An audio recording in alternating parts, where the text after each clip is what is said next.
race after race. It must be a heck of It's a pretty mechanic. crazy. Crazy? It's crazy that he's got the automatic transmission working so good, right? So I've been watching the Birmingham 901 Mad Wag. Mad Wag is only, it went up to 29 seconds now behind 901. It was 27. So 901's put a little bit of room in there, but it's a minute and 40 some odd seconds between third and fourth. But 901 is now in front of Birmingham. So they have got past them. They got to make up a whole lap to actually pass them for third place, but they are in front of them now. They're in front of them. They're on track to get that done, but this is going to be a gradual process of trying to get that done. 2-3 seconds at a time. They've got 2 hours-ish to do it. I meant to ask Ed if they're shifting that automatic just to get into the right gear they want at any given time and letting the transmission take care of the shift itself, or whether they're just riding it out with the gearing the manufacturer gave them. Ooh. Yeah, he doesn't, they don't physically shift it, but, I used to, when I was drag racing, I typically would use an automatic transmission because I was bracket racing and you need consistency to be successful. And we would change some things in the transmission to increase the quality of the shift. It was much harsher.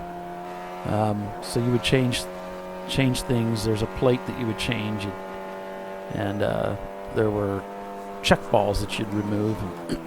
But this changed the way that the transmission would shift and the strength that it had on the shifting. So you wouldn't wear the transmission down as a result of having a lot more power. But this is very different from that. His shifts are actually sliding. I can hear him. So, yeah, what he's actually doing with that would be interesting to hear. I'll have to ask him about that next time I have him up here.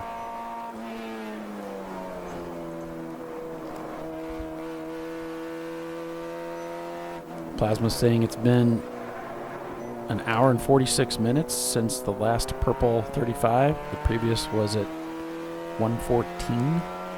You're asking for it. The gaps get wider, as you get deeper into the race, and we may not see another one. No. Yeah, it's possible. It's 2 hours is a long time, but yeah. Well, as we said earlier, there are fewer cars out there, and I think everybody's being extra careful in the dark. And at this point, you just want to go to the finish. And you see I think we're still going to have at least one more before the finish. Okay, you're on. And Plasma GT wants that for their team anyway, so. I often tell the story David Hobbs told me once, he of 20 appearances at the 24 Hours of Le Mans. And in one year, the Lotus team had sent Graham Hill and Jochen Rindt to drive. Neither one of them wanted to do it, but they were under contract to the Lotus brand. And so they tried to break the car in the early laps. Let's just tear it up, park it, go home, play golf or something. Mm-hmm. They couldn't do it, which was unusual for a Lotus, which were notoriously fragile. But they went through, 3/4 of the race and they hadn't broken the car. And so they completely flip-flopped and said, oh, my God, we have a chance to win this thing. Let's make this baby last. And so they treated it with kid gloves the rest of the way, and they won. Oh, wow. It's a great story. Strategy change. Yeah. Never mind the golf. Let's win the race. Plot twist. Let's try to win now. Yeah. I'm sorry, race car. I really didn't mean it. It's just business. I wanted to go home, but if you're good for the rest of the race, I am.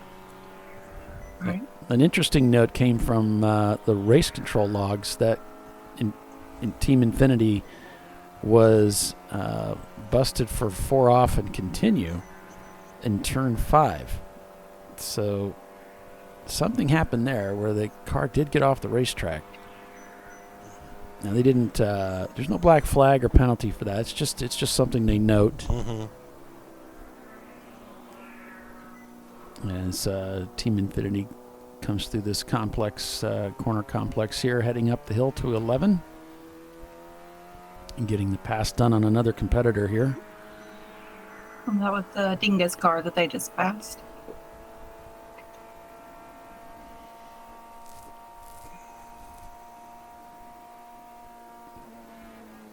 Okay, you listen to that engine revving and you think, how can it last for 14 hours? So Average Joe's got that pass done already. So something happened there on Money Shift Racing, but they got by. They're already 11 seconds out ahead from Money Shift since the last time we talked about it, which wasn't very long ago. When we came back from commercial. Yeah, we said they were closing fast. It was like 5 minutes ago. They were turning very similar lap times, but no, they weren't. There was about a 5 second difference there. Yeah. Mm-hmm. How safe it is to have one car running 8 seconds a lap faster than the whole field. Well, that's an old argument, my friend. That argument will never die either, because there's always going to be that one car that's unusually fast. Or some that are mechanically struggling. Yeah. We've been racing for nearly 10 hours with it that way. So if it was really a problem, then we should have seen it by now. 15 years with it that way. Well, yeah. Really. I remember the VR24, and there was I think it was a Saturn. Some kids, they're fairly new to racing. Anyway, they had issues with their transmission, and so all they had was like second and third gear. And VR is a really fast track, so that is not ideal. Right. They were way off the pace because third gear was their top gear. And they ran the whole stupid race that way. Oh my gosh. And their ears are still ringing. Right?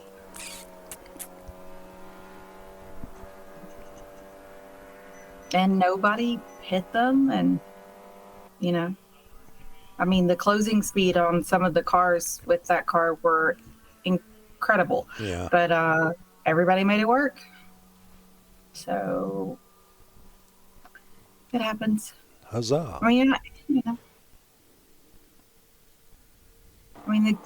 Those kids came to race, right? You're going to tell them they can't race because they don't have fourth and fifth gear? What do you do?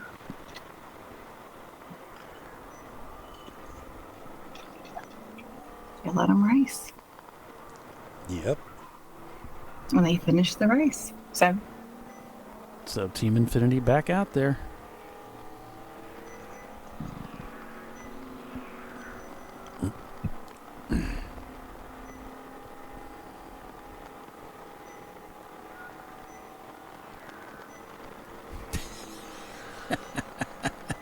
So Plasma GT says, I'm going to make a purple blueberry and strawberry smoothie in support of a purple flag for the next 4 minutes. She's trying to call it down from the heavens. Please. Because right now, Birmingham is staying connected to 901. They are on track together. So their lap times are very similar, and 901 isn't able to make up any time if Birmingham is staying right with them. Yeah. But he thinks that both of them, all three of the top 2 and 3, 4 cars need a stop, an extra stop. So we shall see. Yeah. Madwag now 32 seconds the gap to 901. And they just turned a 147 to 901's 147, which Birmingham turned a 147. It's getting a little monotonous up there. They're all turning the same lap times. Hong North, though, with that 144, pretty powerful lap time, but they've got a 4-lap deficit to reach 5th place Madwag Motorsports. Well, and they're about to put Randy Popes in the car. So if anybody can get it done. Yeah. You got Yoda Sport there, 24 seconds, the gap up to Atlanta Speedworks in 9th. Turning similar lap times of 150 to Atlanta Speedworks 149. You got a 38-second gap for Dingus up to the EC car of Denton Card. It won't affect their position at the end of the race. Team Bruce about 6 laps up from second place EC car. So they're in good shape for EC, and they hold the fastest lap time of the event. 901 Motorsports comes into the pits. So the 903 car is pitting, and they've picked up the camera off of their table. We may be getting a camera in the number 903 car. Now, this is before the 2-hour mark, so that means they'll need another stop before the end of the race. Yep, as was predicted. Prefect Birmingham 901, they probably need 2 stops, and now with 903 stopping now, unless they hang out in the pits for the next 10 minutes, they're going to have to stop again. They send that driver out. Right. That doesn't mean they have to take fuel and do a full 5-minute stop, but they have to do a driver change because no driver can drive over 2 hours. Right. And we have 2 hours in, say, 11 minutes or so, 12 minutes or so. So they're going to have to come back in at some point in time and at least do a driver change. And I think you can get into a driver change and get out in 5 minutes. So there's probably no point in sitting in the pits and waiting an extra 5 minutes to go by.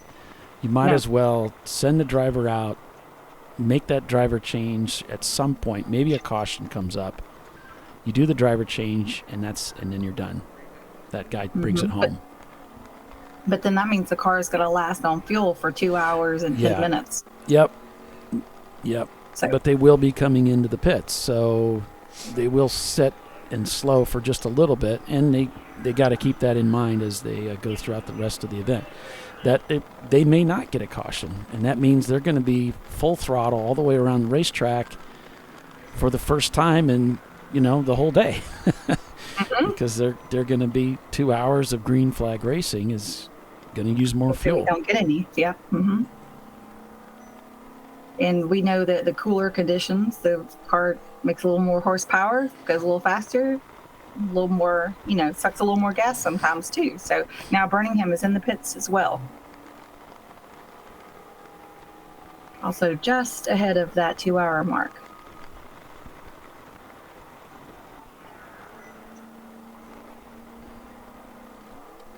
So Madwag passes 901 to move into 4th place since they're still on track, and 901 is off track. Well, they're in the pits. Yeah, Birmingham in the pits.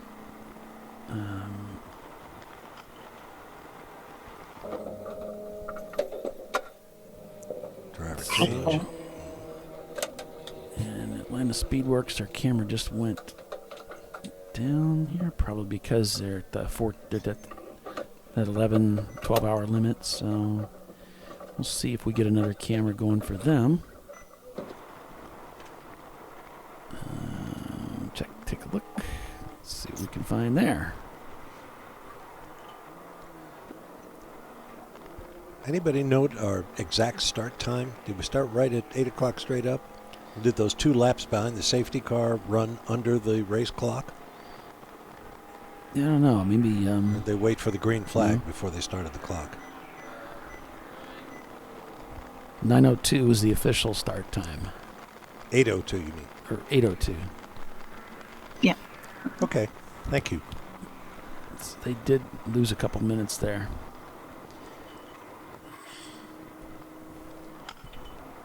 All right.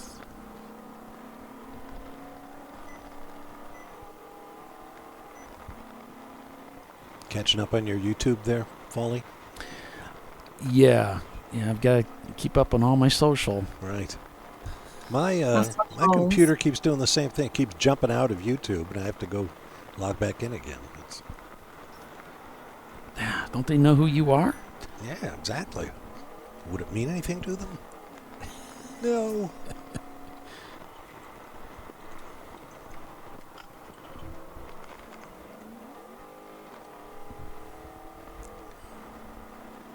So I've got a picture of a purplish smoothie, but Birmingham and 901 are both in the pits, so it didn't work in time, obviously. Oh, that's too bad.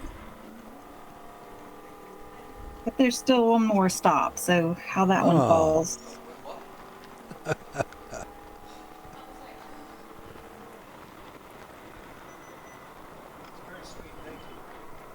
yeah, I'm good. I'm going to pass on it. Thank you. What are y'all doing? Brownies just showed up. Ooh. I'm eating So a brownie. Don't tell my wife. Yeah, lunch, dinner was quick. All right.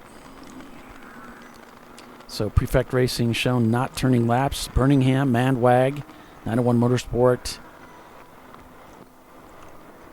They're all in the pits, but Prefect went salmon for just a moment and then cleared. And they turned in a 4-minute and 18-second lap. That's pretty strange. They should have had the pit loop. They shouldn't have gone salmon like that without the pit marker there too. So I'm not sure what that was all about. They showed they turned a 4-minute and 18-second lap. And that's why it threw that signal. So I don't know. Head back to the control log and see if something gets logged over there. Looking for an Atlanta Speedworks feed that's working. Because they got those two cars, but yeah, looks like I'm striking out on that deal.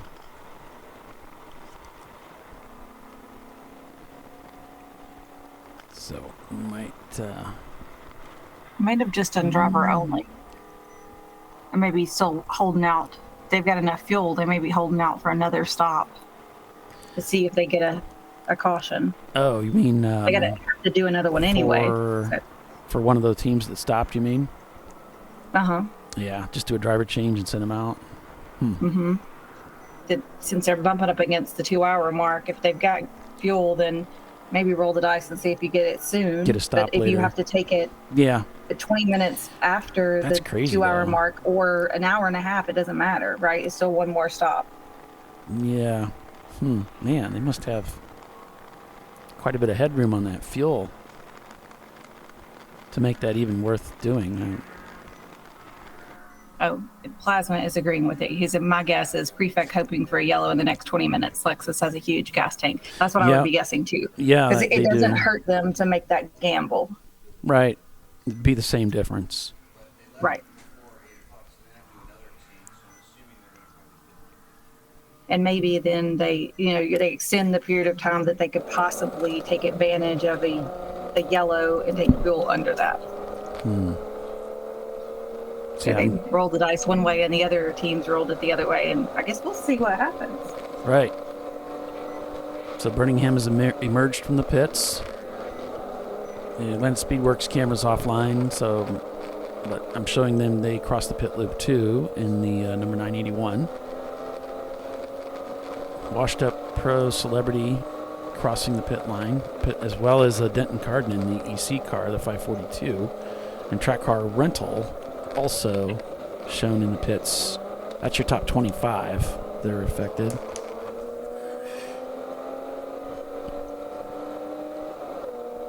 So working lap 356 now.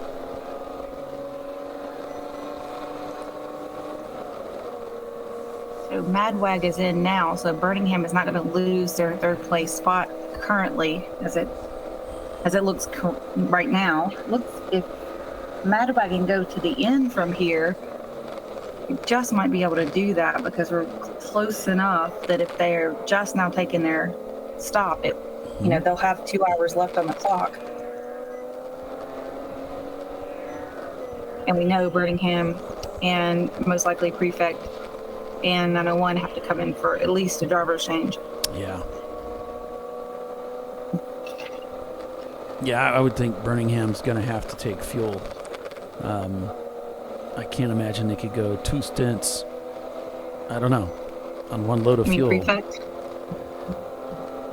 Because they would I think Birmingham did take fuel. Okay. I think Prefect didn't. Gotcha.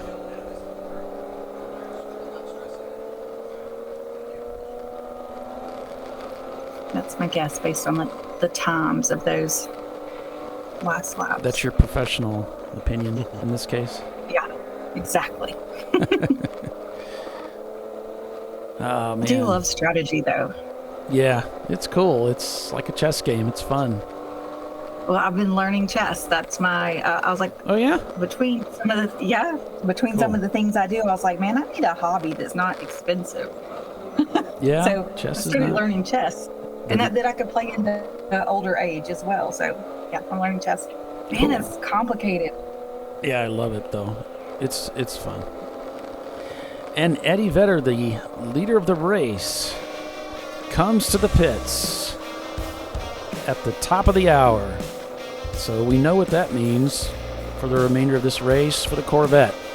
Can they make another 2 hours to take the win here at Road Atlanta? Well, stay with us. We'll all find out as Bob Varsha will be calling the close of this race. You won't want to miss it. We'll be right back.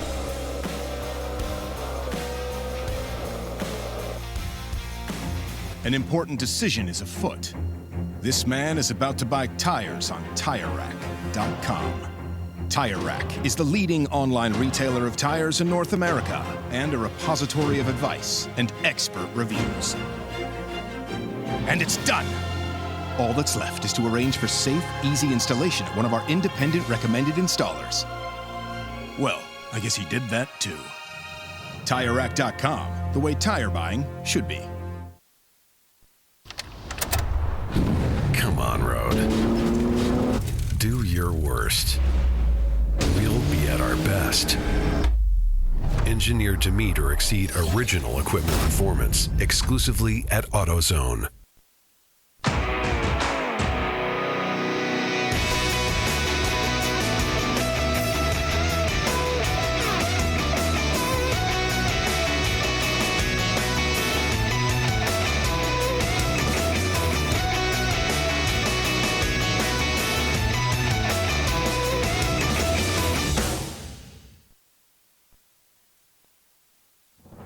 Lifeline's continuous commitment to research and development ensures that we supply the most innovative and cutting-edge products available. Used by the majority of the world's motorsport championship-winning drivers, teams, and constructors, Lifeline has a stringent and proven history of success. Lifeline's continuous commitment to research and development ensures that we supply the most innovative and cutting-edge products available.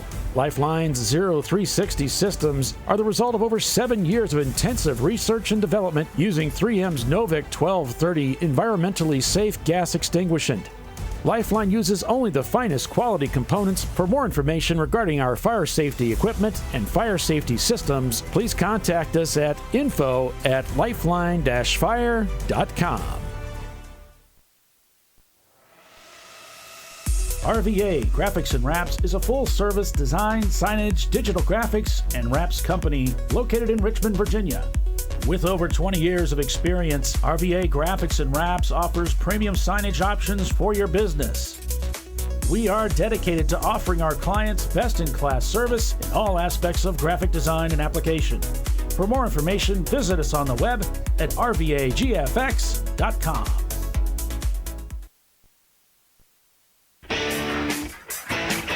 Located in Northeast Ohio with 40 years of combined experience, Money Shift Racing knows how to deliver performance and safety, offering everything you need to get your vehicle and drivers ready for race day. From safety equipment to full engine assembly and repair, in-house fabrication, 3D design, and rapid prototyping. Money Shift Racing. Performance done right.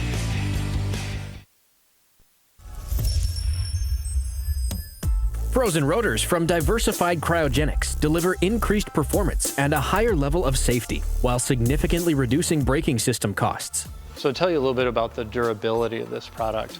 So we have seen an incredible extension of the life of our brake rotors using frozen rotors. We've gone from brake rotors every other weekend to 6 weekends on one set of brake rotors, and I think they can go farther. The durability has been amazing. And it's been a fantastic season, and man, a lot of that is due to the way our car can brake on those frozen rotors. For more information, go to frozenrotors.com. Duralast, designed to meet or exceed OE performance with OE-matched friction formulations and fitment for 97% of cars on the road. Backed by a noise-free guarantee when professionally installed. That's the Duralast difference. Only at AutoZone.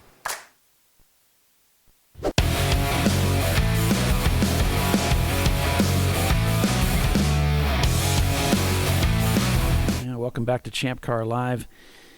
Lap 357 now being run by the leader of this race. Well, I presume, I'm just noticing this pit loop is still activated, so we'll see when they emerge. Been a pretty interesting race from an attrition standpoint. Some of the heavy hitters, RVA Graphics and Wraps, with mechanical failure, taking them out of the race.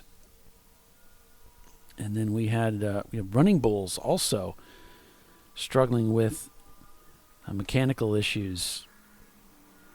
901 Motorsport also. So the E30s having some trouble this weekend and really taking their lumps and getting knocked out of this race. So it's been rough on the E30s, but Eddie Vedder, Prefect Racing in Birmingham, the 901 Motorsport number 903 car though is hanging in there. It's extraordinary. That one wasn't expected to finish, and here it is just dominating this race. And the way the race is spread out, I mean, the 12th place car is 30 laps of this 2.56 mile racetrack behind the leader. Yeah. It's just been that's an crazy. incredible show. 2.54 miles, actually, I think. Yeah.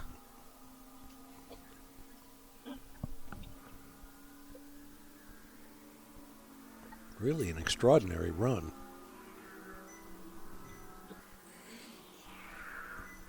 And they say everybody wants to kind of run their own race and just focus on what they're doing, but you can't help but look at what your competition's doing, right? Sure, I mean, absolutely. You can't help just out of curiosity. You want to know, how are the other guys doing?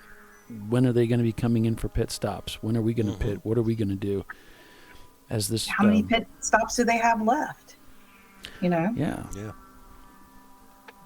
That's a big difference if you've got one and they've got two, or vice versa. And cycling through drivers too. We've talked. One of these teams only has like 2 drivers. It's like, that's pretty amazing to put yourself through that. Running Birmingham multiple only has stints. 3. Yeah, that's a lot of driving. That's a lot.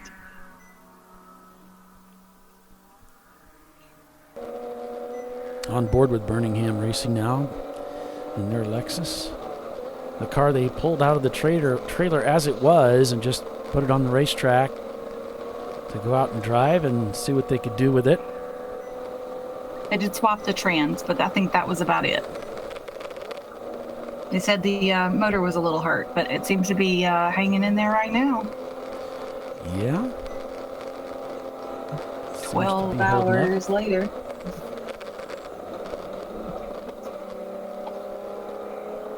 Got one of the corners was also reporting. Got a message here that Team Infinity, they had a trunk lid was starting to jiggle. So I don't think that's really a problem from a rule standpoint, but obviously if it was to come loose and become dangerous as far as it may leave the car, that would be a problem.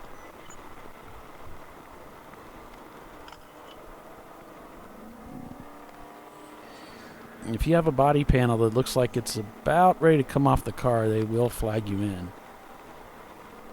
Yeah, they don't want body parts flying on the track, Yeah, this is a family show, so. Right. Do you show the Corvette in the pits? He's just cleared the pit loop. Okay. So. I was going to say, because he's... Seems like a long time. Yeah, it really does. But depending on where their pit loop is, it might they may have to done their stop and then go all the way around the track, but then it wouldn't have triggered it quite so quickly. It seems like they stopped longer than what a 5-minute minimum would have been. 8.5 minutes. That's Well, they got to get back around on the lap before you get that but lap time. if they were on the other side of the pit loop, then it wouldn't have triggered until they went out.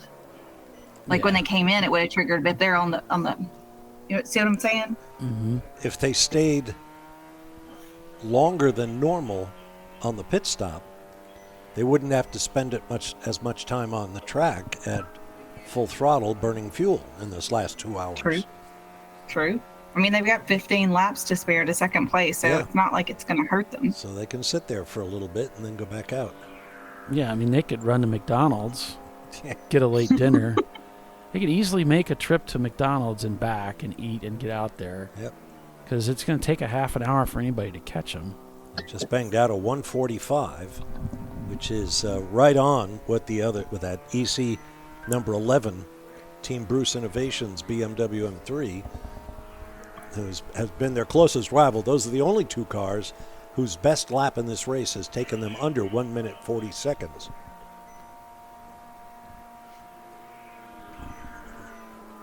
Yeah, Troy was talking of a story of a team that was leading by so many laps, they decided to bring the car in and wash it so that way when they finished, the car would be clean for pictures. Old manufacturer's trick at the big enduros. Nice. And you don't get the pitchforks after you for winning with so many laps. Well, it kind of runs counter to a certain taste. Years ago, I went to the Pratt & Miller shops where they built the Corvette racing Corvettes that had so much success at Le Mans. And I saw the class-winning car sitting in the garage, absolutely filthy dirty, except where you could see the handprints of the mechanics who had pushed it out of victory lane after the ceremonies. And I said, why did you take half an hour and clean this car up before you came home? They said somebody bought the car the moment the race was won and insisted that it had to be delivered with its battle damage intact. Alrighty then. Which I thought was pretty cool, actually. Yeah. I think that spray it with clear coat to get the dust. Yeah, I think that it's kind of shifted into that. I was at Daytona, and there was one of these young men that I can't remember the fellow's name, but a young man won, I think, the Daytona 500. It was like this amazing thing. It's like, who is this kid? And so prefix is shown not turning laps, so I'm thinking they're in for their fuel stop. Go ahead, Blake, sorry. Yeah, they're shown not turning laps. So the car was in the museum there at Daytona, and it still had all of the foil tape on it from the glitter, whatever that stuff is. From victory lane, all the dirt. And in Le Mans, and we saw that with McNish finished, I think, with his car. They take pictures of it dirty, and it's cool, though. Yeah. It's really cool seeing all the rubber bits. And so I think it's kind of flipped. You see a lot of the auctions now with cars that are being sold with the dust, with the dirt, these that come out of the barn. It's completely original, and it's dilapidated, but that's the way. There's something about that people want that. One step closer to, actually being involved on the racetrack. It not only looks like the winning car, it is the winning car, and it has all that stuff. All the grime and the experience of being on the track is still there. Was that when Trevor Bayne won for the Wood Brothers? Oh, geez, Bob. 2012? I don't know. He's the only young kid that I can imagine. You're talking about Daytona. Yeah, Daytona, you said they won. Yeah, that sounds about right. Yeah, okay. That'd be around that time frame, yeah. Yeah, his car was in the museum at the time. Yeah. Still there, I don't know, but those cars, they usually get destroyed. They last, I think, I think what the average is, like close to 2 races per car. And then they're destroyed. Of course, they chew them up and Yeah. They're building new ones all the time, and that's just the way it is with NASCAR. So that's why you don't see a lot of stock cars make it back out onto the market or on other racetracks and vintage. They're out there, but there's not a lot of them because it's just standard procedure. They're going to chew them up. They don't want anybody getting them. To be able to go through it and look at their engineering and that sort of thing, I guess. Something probably along those lines. The guy that used to race with, I think he still does, that worked for Mr. Hendricks, I believe. Yeah, he talked about that. See, that just means I'm like a real race car driver, because when they give me crap about my car being dirty, I'm like, I think it just goes faster with all the rubber marks on it. Somebody may want to buy it like this. Yeah, right? this thing's It's authentic. more valuable. Washing away the value. Are you crazy? Right? A whole new excuse now. Gonna have to get me a book like Bill. Write them down.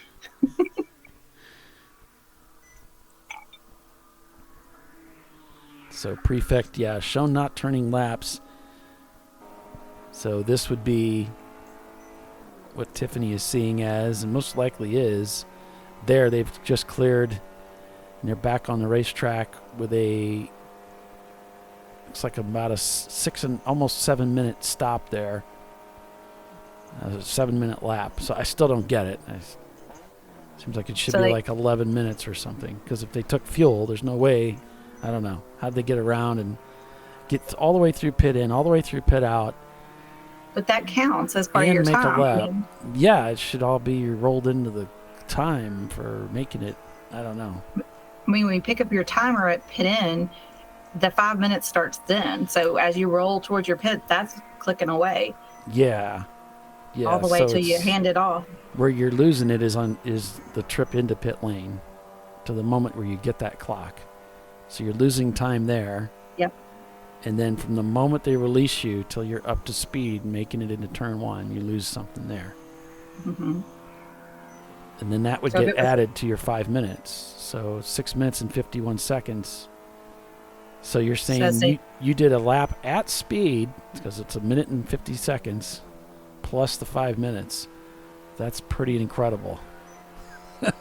If you can do that. Tight. How would you get, how would you make it all the way to pit in to pick up the clock without losing any time? There's no way. You got to make that hard right-hander. Yeah. There's no way you didn't lose more than that. So, I don't know. With timing and scoring, we'll be able to see when they came in and when they crossed the line and stuff to make sure they did the full 5 minutes. To make sure they took fuel or whatever. Mm-hmm. If they're not taking fuel, they just did a driver change. But I don't think they took fuel last time. Right. So how did they pull this off? Did they just do another driver change? And they're just going to ride it out? They got enough gas to get all the way to the end? Surely not. Don't call me Shirley. I know. Okay, so Plasma GT says that Prefect did fuel. So they did put fuel in it at some point, either on this stop or the previous stop. They did take fuel. Well, they weren't in a long enough time on the previous stop. I mean, not the one before this last one. So that means what I'm not seeing is the previous lap would be where they accumulated the time to get to their pit box. Right. It's just a big mystery because I can't see that lap time, and they never actually, the pit loop marker is not triggered. No, they fixed Race Hero. So the lap before was 2 minutes and 12 seconds. Then the fueling lap was 6 minutes and 51 seconds. So there's your extra time on the previous one. There you go. All right. Yay. Thank you for fixing it.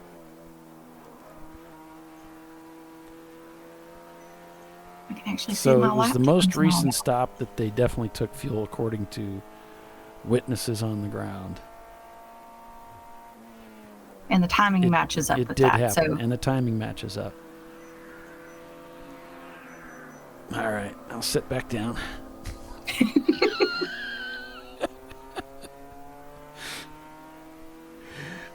Team Bruce Innovations, your lead EC car, shown not turning laps right now, so they too may be in the pits, taking care of business. A minute and 41 seconds unofficially on the clock. Thank you for that update, Plasma GT.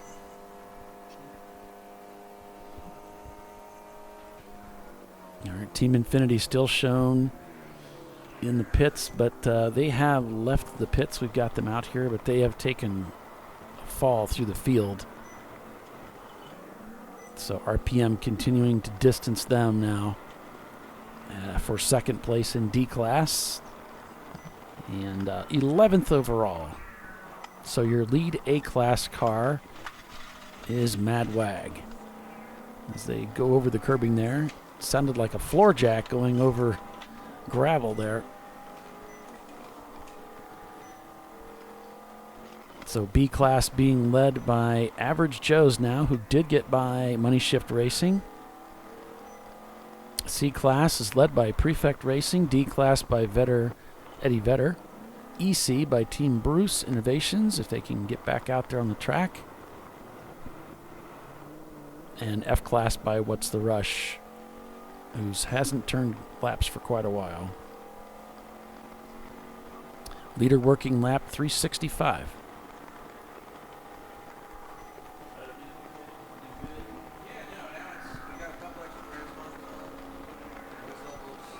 Wow, it's 18 laps. Eddie Better to Prefect. Yeah, 17 and now some that's change. 17. Yeah. That's incredible.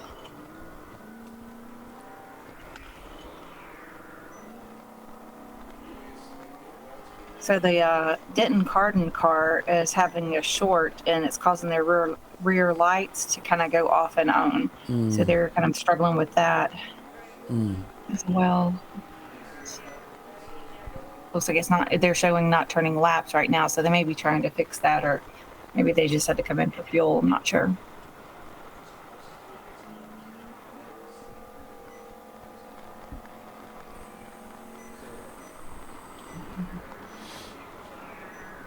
Yeah, we got some news coming in from Race Control on one of the Section 8 cars, the number 605. And we don't have the full message yet, but we do have something coming in on them. Yoda Sport has pitted, and the Denton Garden EC car, they've crossed the pit loop on their way out.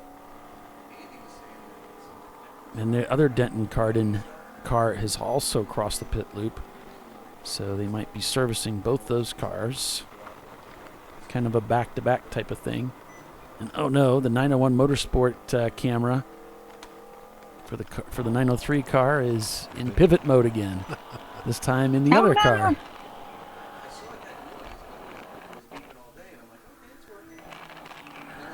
Well, I guess at least we can see for a little while. Yeah.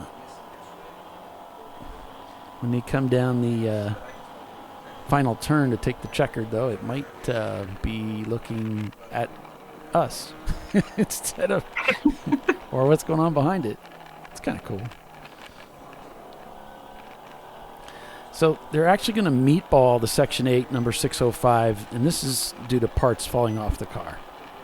And so we get, looks like there's something that's dragging and sparking. They're not sure what it is, but there's something amiss there. So they are going to bring that car in.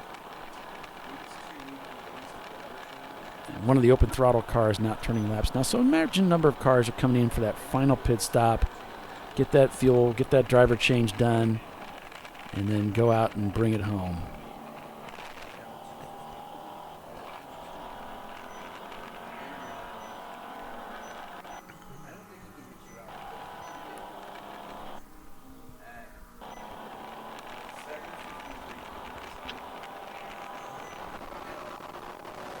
Speedway Creations.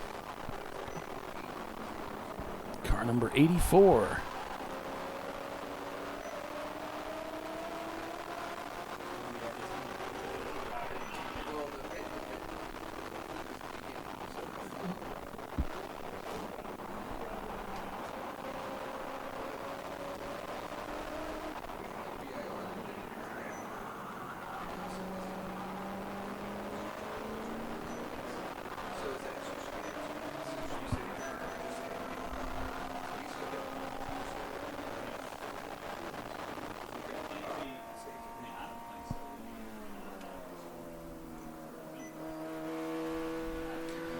And so, Bob, you'll have to tell us when the Speed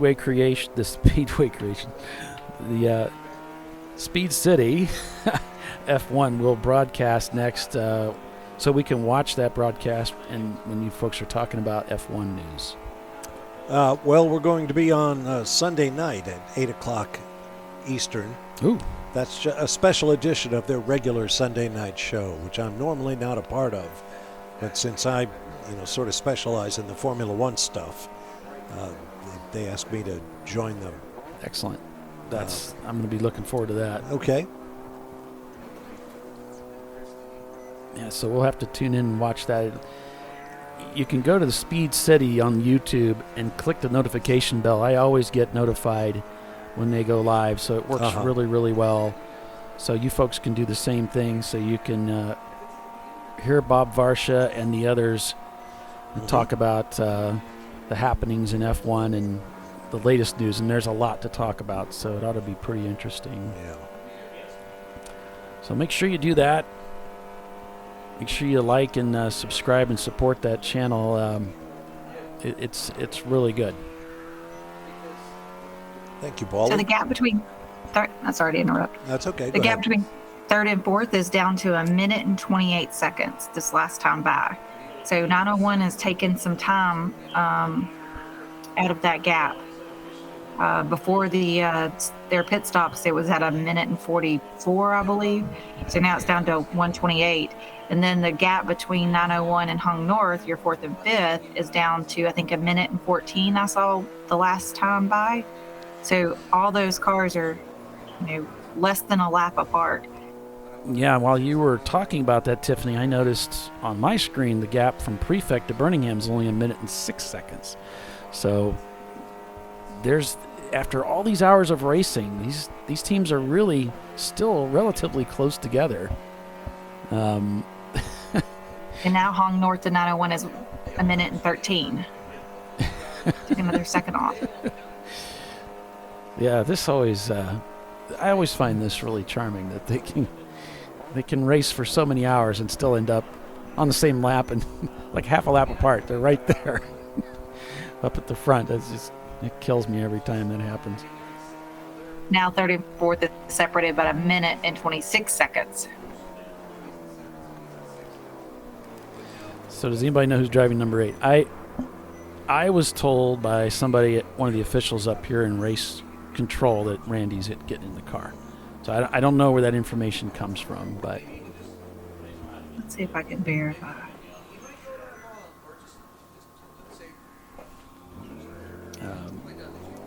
Their fastest lap time's a 1:43, and that was set on lap 3:34. So it kind of makes sense that he would be the guy in the car. All right, so Money Shift is coming into the pits again. So we'll peel away from them and. So now the gap between Prefect and Birmingham is 1 minute and 8 seconds. Yeah. All the 2, 3, and 4 are just getting closer, and 5 are getting closer to get up. There goes.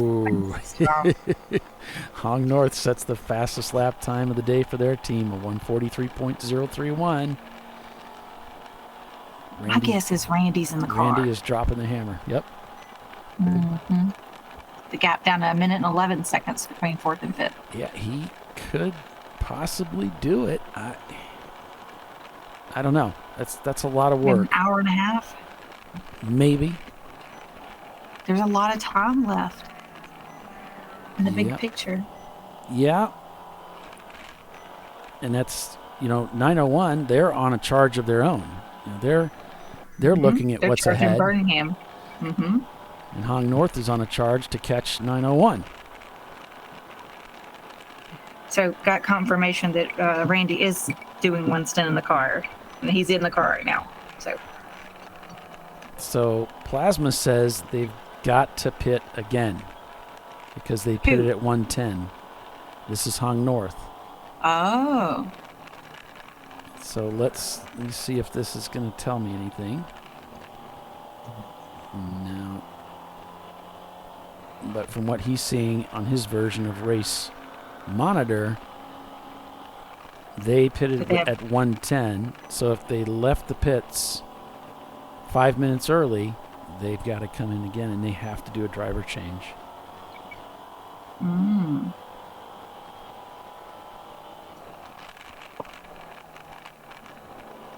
Well, I think didn't we say several of the other teams are going to have to do a driver change now too?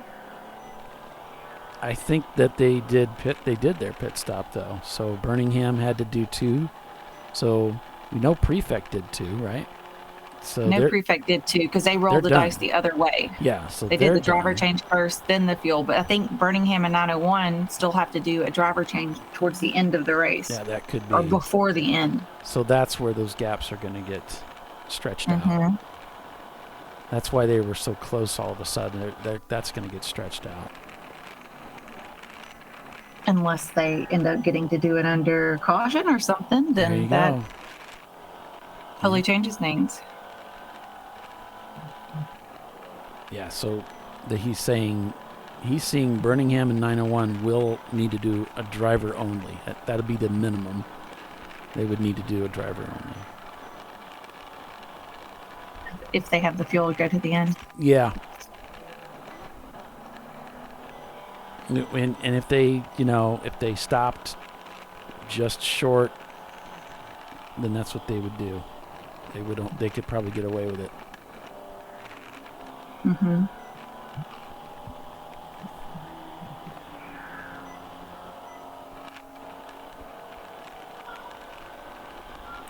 So I'm checking who's Brett Shinneman is in the 903 car. Mr. Fast Club.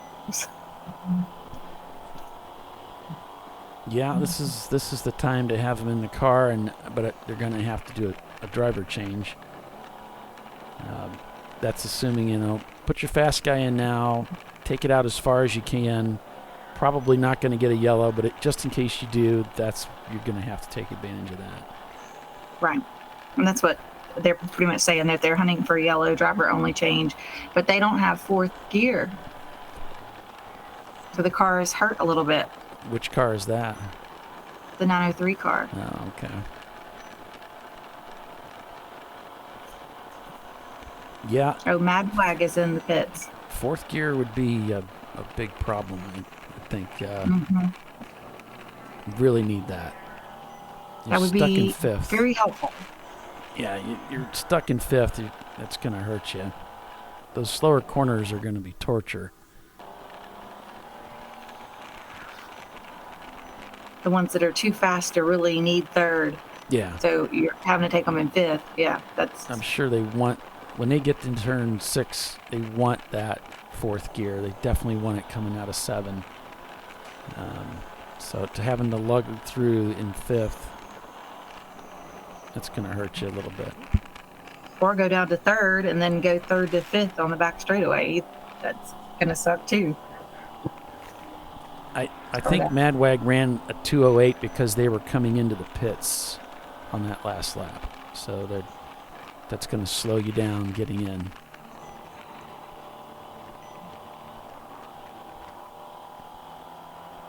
That pit loop might be right at the entrance to pits. I don't know.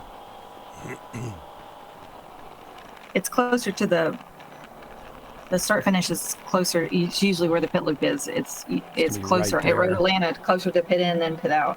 Yeah. Okay. That's if it's there, which I think that's where most of them are. Mm-hmm. Makes sense. They just line up. The race results. Yeah. Yeah.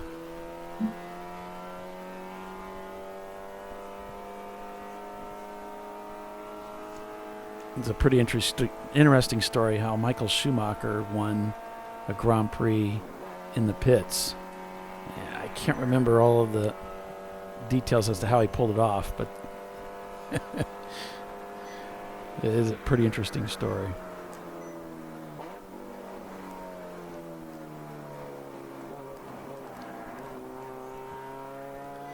So, Mad Wag pitted just after 8. So pitting now seems unscheduled. Agreed. Yeah, I don't know what their frequency is of pit stops. That's probably a Miata, right? It's the A-class car, smaller engine, smaller fuel tank. But it does seem a little ahead of schedule. You'd seem like you'd want to stretch it looking for a yellow, but maybe they didn't take fuel before, and maybe they're out now. Maybe they did the same kind of role as prefect, just a little different timing. Yeah. All right. Well, with that, we'll probably take another break here and be back in just a few minutes. So Eddie Vedder still holding the lead of this race, handily ahead of the rest of the field. Hey, you've been with us this long, folks. You might as well stick around to the end. Stay with us. We'll be right back.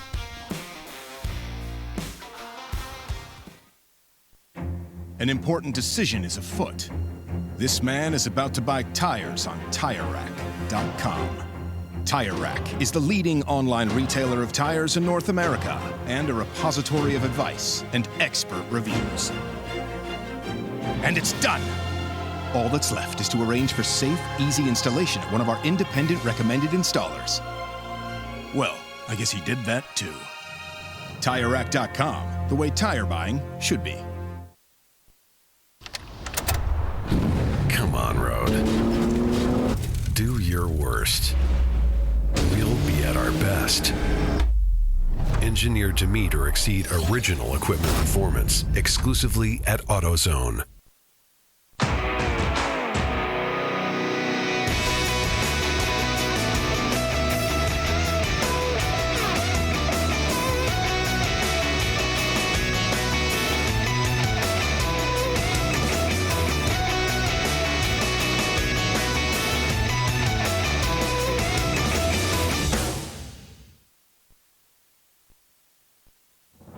Lifeline's continuous commitment to research and development ensures that we supply the most innovative and cutting-edge products available. Used by the majority of the world's motorsport championship-winning drivers, teams, and constructors, Lifeline has a stringent and proven history of success. Lifeline's continuous commitment to research and development ensures that we supply the most innovative and cutting-edge products available.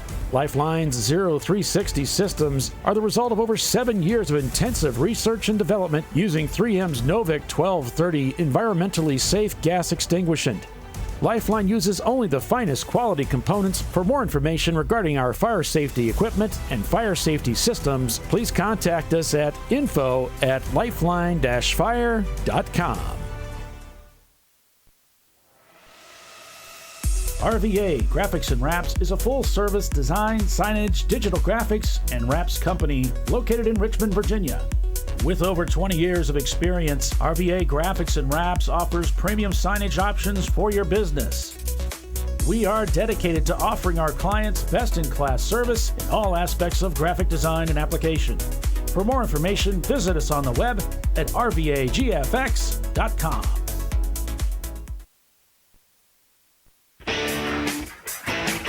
Located in Northeast Ohio with 40 years of combined experience, Money Shift Racing knows how to deliver performance and safety, offering everything you need to get your vehicle and drivers ready for race day. From safety equipment to full engine assembly and repair, in-house fabrication, 3D design, and rapid prototyping. Money Shift Racing. Performance done right.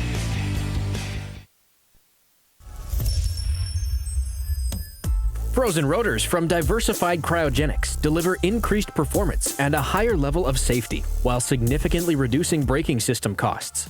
So to tell you a little bit about the durability of this product. So we have seen an incredible extension of the life of our brake rotors using frozen rotors. We've gone from brake rotors every other weekend to 6 weekends on one set of brake rotors, and I think they can go farther. The durability has been amazing. And it's been a fantastic season, and man, a lot of that is due to the way our car can brake on those frozen rotors. For more information, go to frozenrotors.com.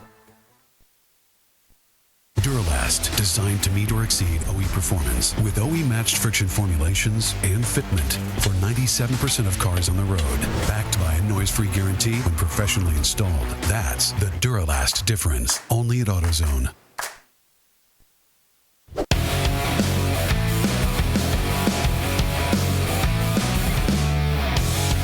So, for those of you who stuck around, it looks like you're going to get your money's worth. Come on, don't dangle it out there, Paulie. Tell them what's happening. The number 91, our leader, reported by corner workers that the car was smoking, and they have pulled it into the pits.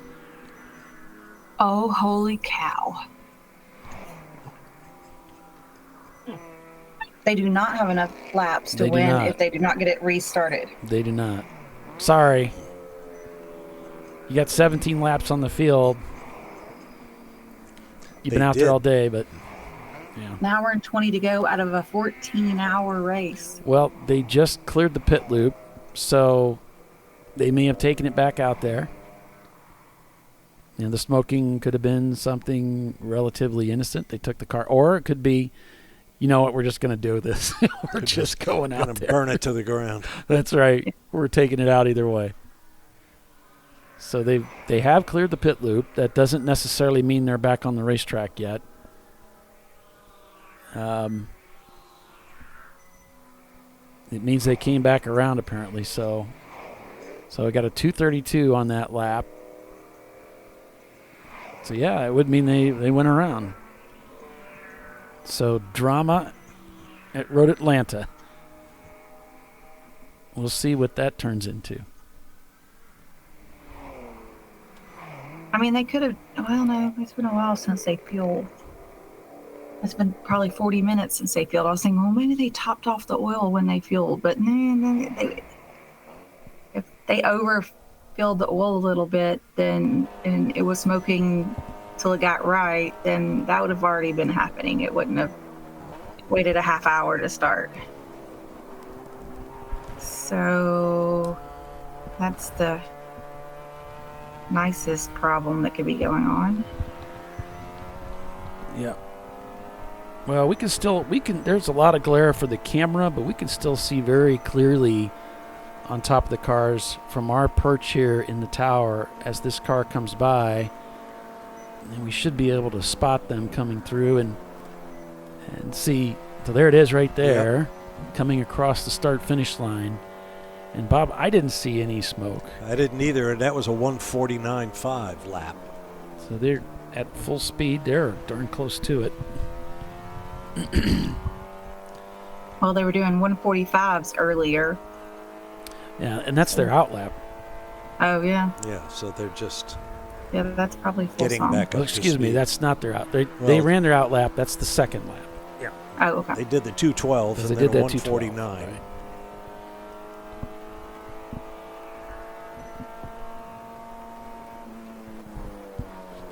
North's in the pits. There's that pit stop. They're jacking the car up. I wonder what's going on with that one. I mean, how do you have that? Plasma. Oh, he's telling me. Okay. I'm using all my resources. Yeah.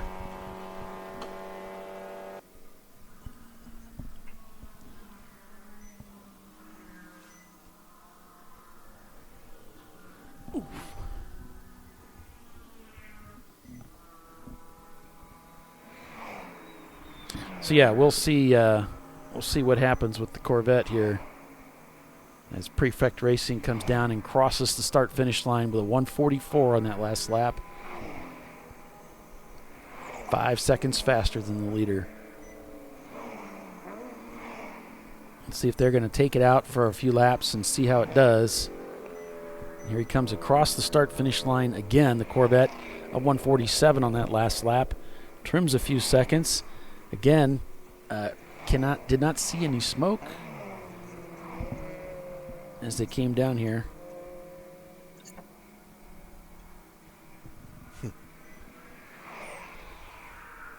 I mean, all they need to do is keep the car moving around the course. It doesn't have to be moving quickly at all, just where number 2, where Prefect can't make up 16 laps on them. You don't have to be moving that quickly to keep that from happening.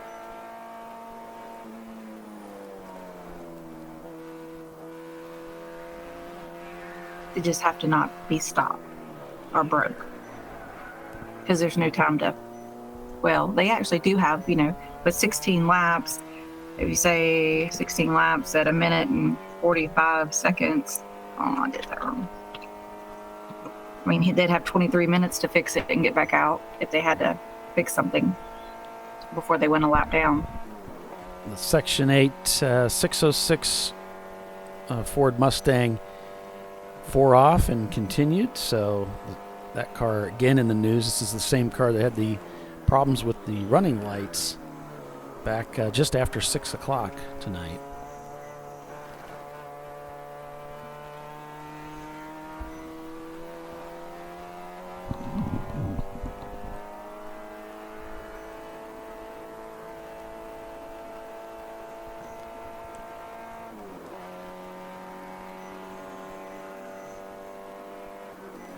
Corvette comes by again. Now 148. So keeping it under that 150 lap time. Hong North now slipping behind an EC car, but still in 5th place as they're going through their pit stop. And RPM AutoWorks also shown in the pits. And they are holding on to that D-class position for second, but we'll see if they're running into any trouble. Then that would give Team Infinity a chance to get by after their taillight trouble they had earlier. So, typical 14-hour race, brakes, clutches, electrical issues, parts dragging off the car, engine failures. We've seen throttle body failure. We've seen a lot, our fair share of some attrition from some of the top players in the field, like 901 Motorsport, RVA Graphics and Wraps. Could Eddie Vedder be next? Could totally. 1:12 separating 3rd and 4th. 1:08. Oh, well, that's an EC team, so it doesn't really matter. I'd lag to the EC car ahead as Hong North is dropping down while they're doing that stop. Plasma says, someone throw a water bottle out the window for a NASCAR caution. Just begging for a caution. Mm-hmm.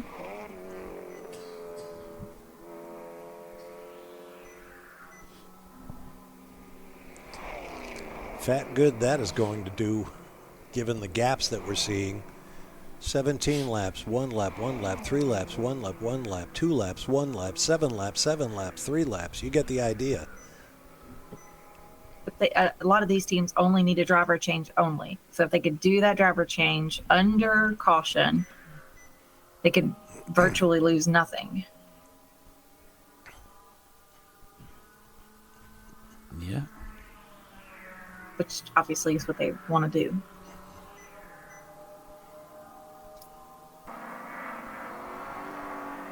See some smoke there coming across the screen.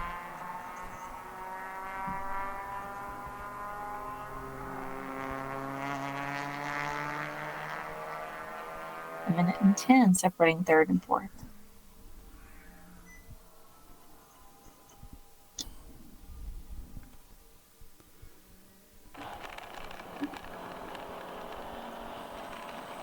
How quickly they can get in, do a driver change, and get the car back out without getting a speeding penalty on the pit lane is going to be crucial.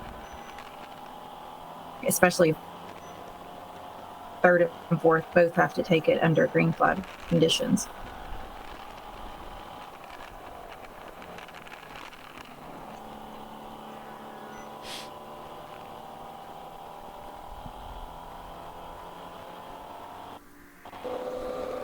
Birmingham Racing. Just dropped a faster lap time, so than 901's last lap time. So 901 isn't going to be able to close well unless they do another faster one. And he upped that lap. And Eddie Vedder continuing to keep those lap times just under 150, but not pushing it very hard. Just clicking laps off. You do have a car coming down pit lane, but can't identify it from how dark it is.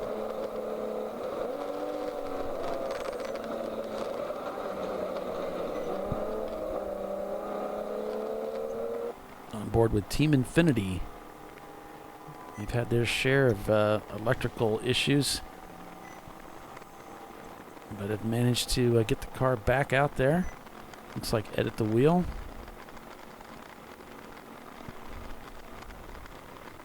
Not Ed.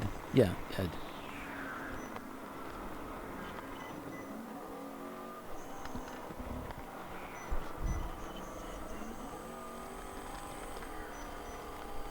I was going to see where they're currently.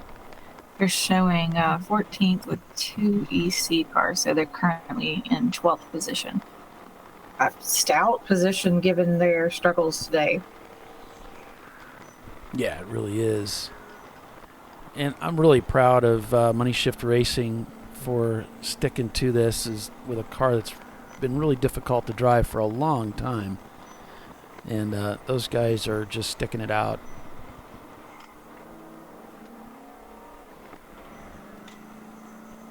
They're currently shown in 15th place now with that stricken, slightly injured Honda. Go, Honda, go. You can do it. You can do it. The Corvette picks up the pace a little bit with a 145.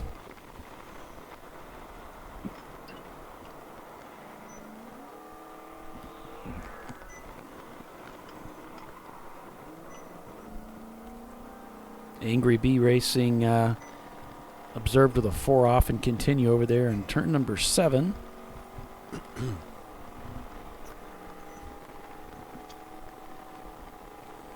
Coming up on the final hour of racing. Dun, dun, dun, dun.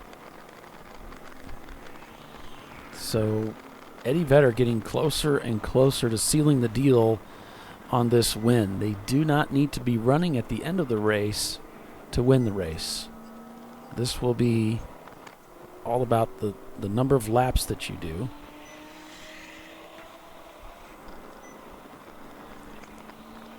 So if they can keep it going for another half an hour or so, they should be safely in the window. Yeah, I think that's right. In about 40 minutes ish. 45. He come through with a 144 that time. So stepping up the pace a little bit. Mm-hmm.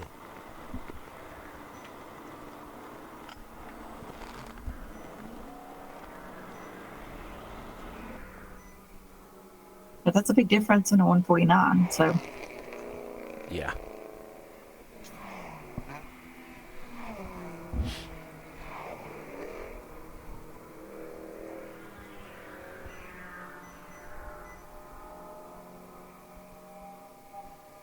I'm watching the driver's logs and the race control logs. I'm not seeing anything else about smoking from the Corvette. And the few times that I've observed it coming through through turn 12 towards the start-finish line, I haven't seen any smoke coming from the car. But obviously, the corner observed it, and then they were in the pits. So obviously the driver observed it before they were notified or black flagged.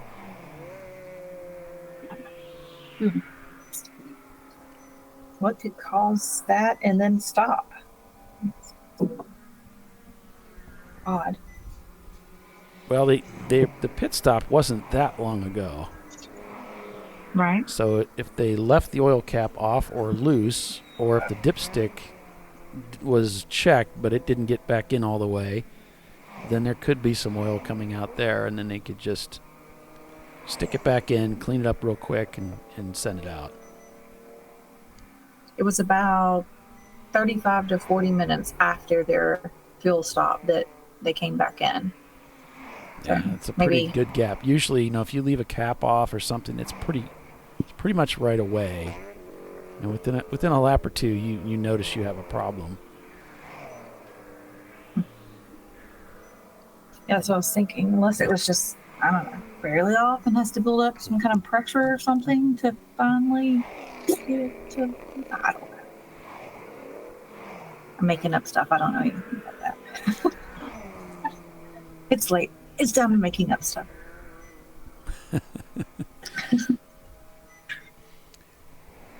Well, they still have to earn this thing, and they're not there yet, so they've got some work to do. Well, Chatter Plasma GT and I have crunched the numbers and each come up with the same number. 28 minutes will be the cushion if they're 17 laps ahead, even if their nearest rival laps at 140 for the rest of the race. So once they get to 9:30 or so, it's pretty much a done deal. 9:30 p.m. that is. 9:30. That's of course assuming that both cars maintain. Well, Eddie Vedder has to maintain this pace. They can't slow way down or come in.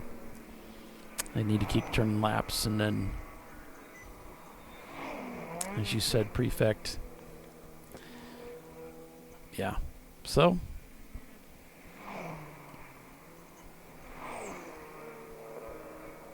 There we have it. The game is afoot. The last hour is approaching.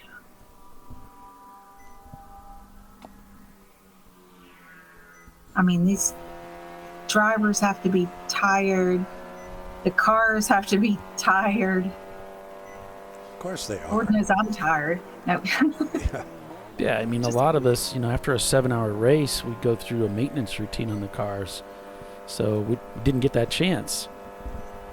We're right back at it. So, yeah. Yellow. Do we have a yellow? There it Serious? is. Oh, yeah. Flagtronics cued us. So here comes that caution. It's going full course caution. Code 35 is the call. Now I wonder where they're at on track. Can you see them on the Marching Ants, the Birmingham and 901? So 855 and 903. Do they get it in an advantageous point or in turn one? Well, let's see. I do see a flashing light coming through turn 901 6. pits, so they got it in a good spot. So the 903 is into the pits for their driver change. I hope they fix the camera. Right? All I care about is the camera.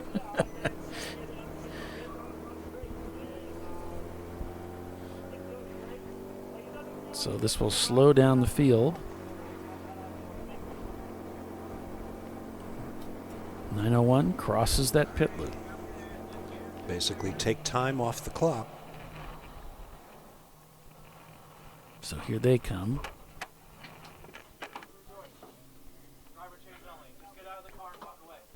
We're imagining they're doing a driver change only. Yep. They're going to strap in a new driver and send them.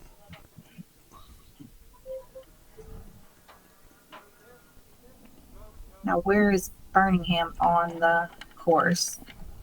Whether they can take care of this is, take full advantage of this or not. Okay, so it's average Joe's. So this is pull off and continue. That shouldn't have triggered a flag.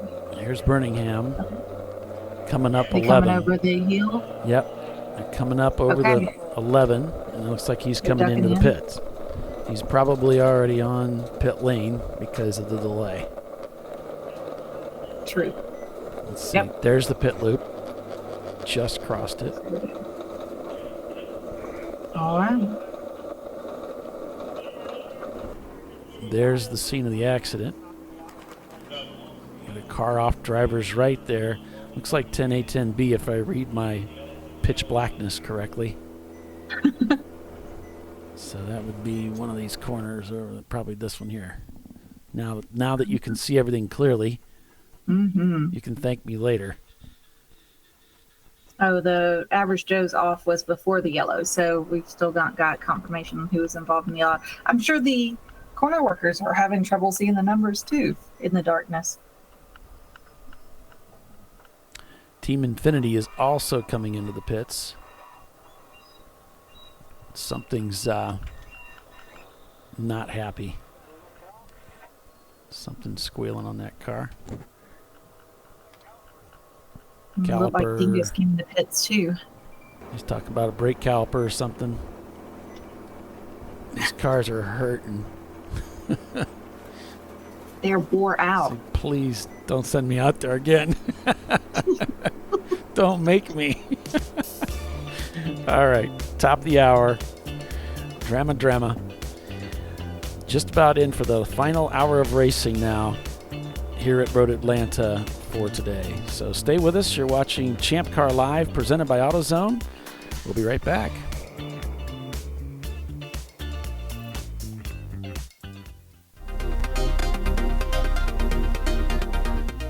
Welcome to TireRack.com, revolutionizing tire buying since 1979. With our unmatched selection of branded products, finding what fits your vehicle and is right for you and how and where you drive has never been easier. Through helpful online shopping tools that include our professional hands-on reviews done at the introduction of a tire and consumer reviews that give real-world feedback over the life of the tire, you can make the right tire choice and find exactly what you need. And if you prefer to talk to someone, our tire testers, our sales team, are available on the phone. And that's how we get you the right tire for you and your vehicle for where and how you drive.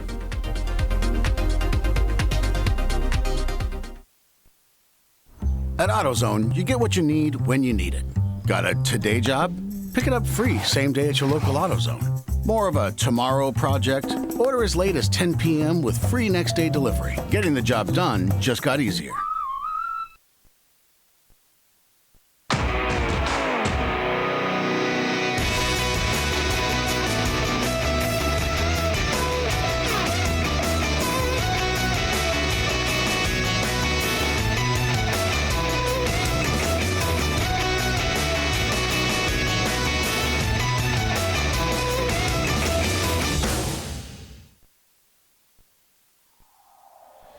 Discovery Parts is a veteran-owned racing and safety equipment company. While we're located inside Atlanta Motorsports Park in Dawsonville, Georgia, Discovery Parts can also be found at the tracks, supporting a number of Champ Car Series events. We take pride in being a reseller of the best of the industry to Champ Car teams and drivers. We know racing, love racing, and look forward to tomorrow to even more racing. Visit us at discoveryparts.com.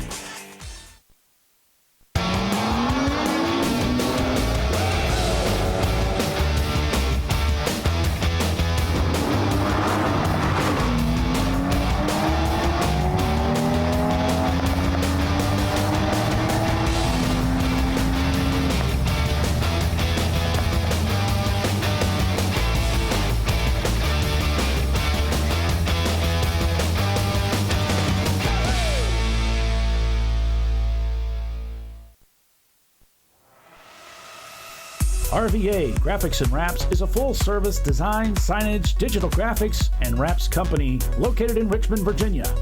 With over 20 years of experience, RVA Graphics and Wraps offers premium signage options for your business.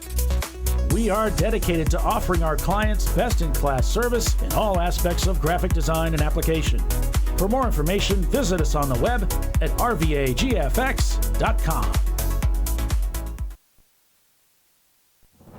Lifeline's continuous commitment to research and development ensures that we supply the most innovative and cutting-edge products available. Used by the majority of the world's motorsport championship-winning drivers, teams, and constructors, Lifeline has a stringent and proven history of success. Lifeline's continuous commitment to research and development ensures that we supply the most innovative and cutting-edge products available. Lifeline's Zero 360 systems are the result of over 7 years of intensive research and development using 3M's Novik 1230 environmentally safe gas extinguishant. Lifeline uses only the finest quality components. For more information regarding our fire safety equipment and fire safety systems, please contact us at info@lifeline-fire.com. Located in Northeast Ohio, with 40 years of combined experience, Money Shift Racing knows how to deliver performance and safety, offering everything you need to get your vehicle and drivers ready for race day. From safety equipment to full engine assembly and repair, in-house fabrication, 3D design, and rapid prototyping. Money Shift Racing. Performance done right. Frozen rotors from Diversified Cryogenics deliver increased performance and a higher level of safety while significantly reducing braking system costs. So to tell you a little bit about the durability of this product. So we have seen an incredible extension of the life of our brake rotors using frozen rotors. We've gone from brake rotors every other weekend to 6 weekends on one set of brake rotors, and I think they can go farther. The durability has been amazing. And it's been a fantastic season, and man, a lot of that is due to the way our car can brake on those frozen rotors. For more information, go to frozenrotors.com.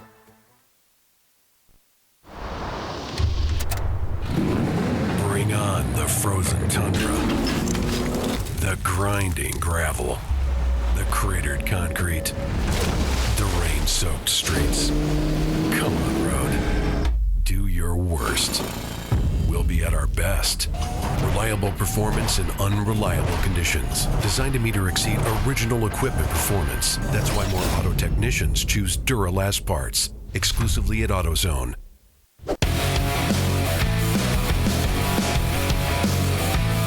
All right.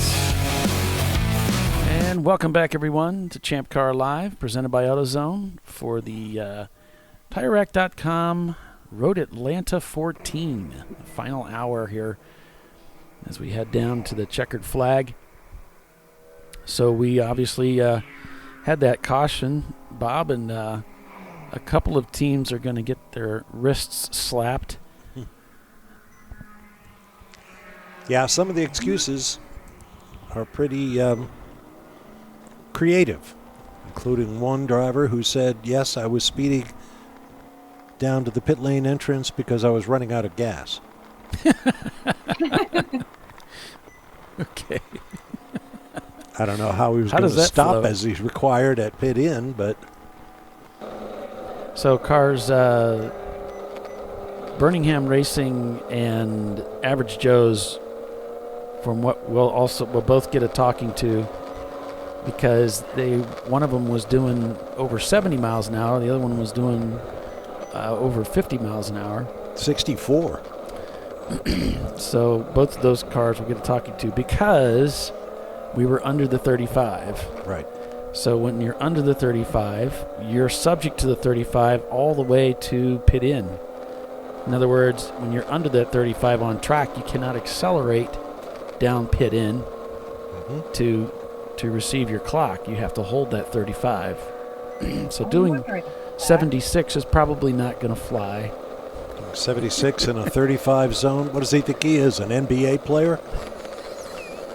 Thinks he's going to driving school with me. So according to the race director, no, it's 35 all the way to pit in and then 20 on pit lane. So although the race log shows it as a black flag, that's not what we heard from the race director. So that might be misprinted that they aren't actually going to get black flagged for it, but they will get talked to according to the race director, and that would likely be from pit out. That was all caught at pit in. Now, both Birmingham and 901 got to do their driver changes under that purple 35, so they both got their complete driver changes done. Did you notice that 901 showed in the pits almost immediately after the purple 35? I mean, it was very quickly. So my guess is the incident was in 10A and B. They came through the incident, saw it, knew a flag was, it was going to go purple 35, and went ahead and ducked in the pits versus getting stuck out there. That's what I would have done. Absolutely. That's absolutely, I'm sure, what they did. So then they could come down the pit lane at full pace. They knew they had to. Well, yeah. See, they weren't. 901 was not involved. This was Birmingham and Average Joe's. So yeah, they would not have been involved in that. They probably got in before the flag was dropped. So, yeah. So they may have got it to pit in and picked up their timer about the time the 35 came out. Yeah, because it does take time to get all of that organized and deployed. So, absolutely. And it's just right over the hill. So where they were out on track was very advantageous to them. But then they were out. It was still purple 35 when they were out, and almost, very shortly after Birmingham went out, it went back to green. So they both things benefited each team kind of equally. So it maintained that minute and 11 second gap. Yeah. In case you were wondering, because I was watching it. Nice. That's cool. No, that's really great information. That's cool.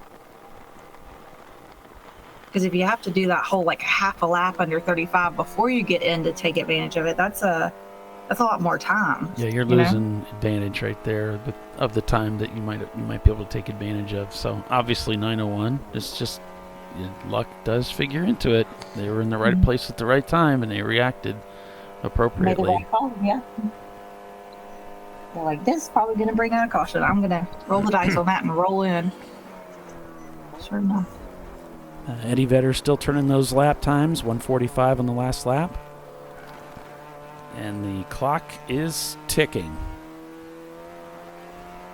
Which speaks to a more like a team that's got experience, right? That's wisdom. That's your guy we're waiting on yellow. We have to do a driver change. We need to be quick.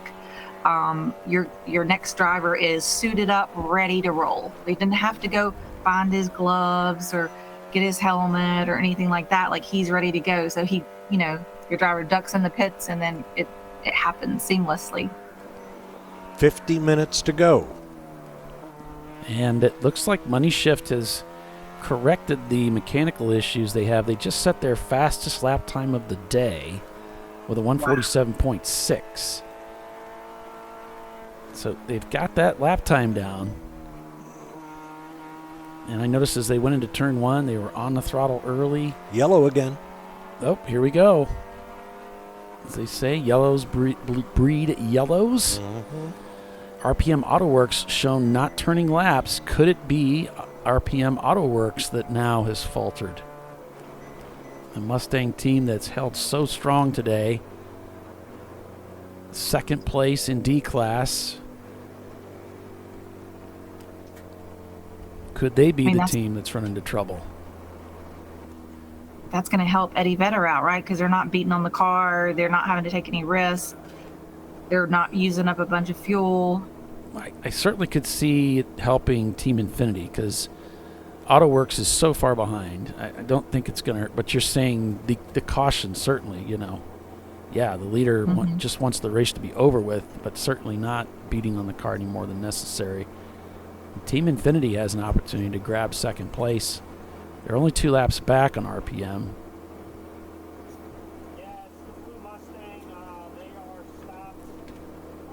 It is a Mustang. 10B, I'm hearing from the in-car of Money Shift reporting that there's a Mustang at 10B that's stuck around the bridge area. So that's most likely going to be RPM AutoWorks. That is a Mustang. There you see it sitting by the side of the road. A Comet that is not moving.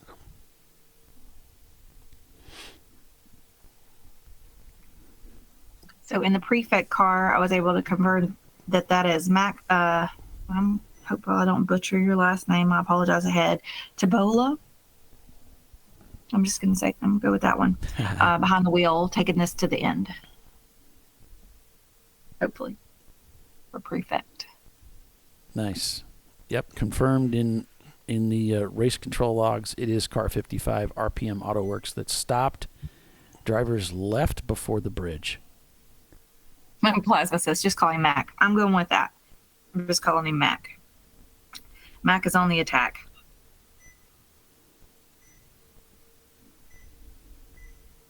And I would guess that Sam would go in the Birmingham car, but I don't have confirmation of that yet. I think Roger was just in the car, so they would have swapped. Chris was in the car before that, so that's why I'm thinking it would be Sam. But so here's a good question for you, Bob. Which do you think is harder on a car? 12 hours at Sebring or 14 hours at Road Atlanta? Sebring. Mm-hmm.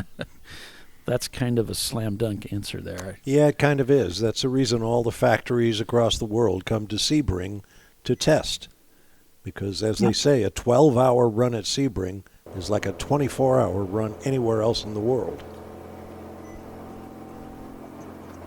If something's going to fall off, it's going to fall off at Sebring. And Aaron is in the 903 car of 901 Motorsports. And there's Aaron there. Thanks to the pivot cam. Does work. Maybe you'll win an award for this new camera wonder. Could it be? Right. Call it the Destiny camera. It just goes where it wants to. And whatever it pictures is... Yes, it sways by whatever is influencing it. That's right. Much like myself. Just go wherever you're pointed, my friend. May centrifugal force take over. All right, there's the green, according to Race Hero. Flagtronics kicking in as well. So there you have it. Back to green. As the cars roar to life, the clock on my computer says 9:15 p.m. I thought you should know.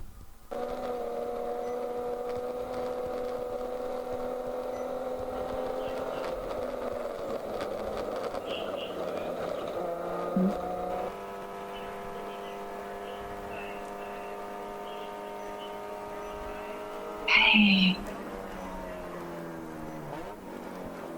How fast? That's your third place car. I'm sorry? That was your third place car. What? They said 855 speeding under 35, and they've already got their warning. So it's actually, you can actually hear it better through my microphone than what I can hear it. Yeah.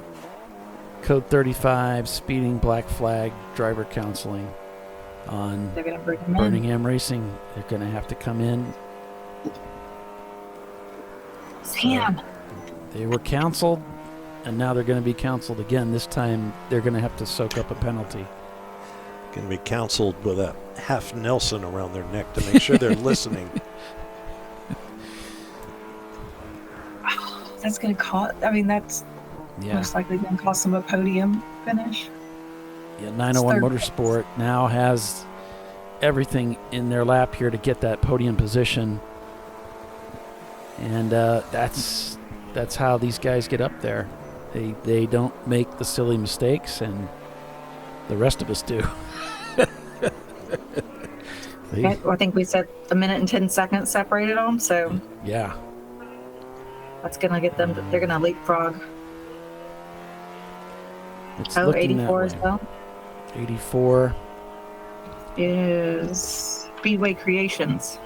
All right, and 569's also being hammered in. That's Angry Bees Racing. Yeah, they've been on the. They had a 4 off and continue back at about 10 to 9. So now they're being black flagged. I don't see the penalty cause yet, but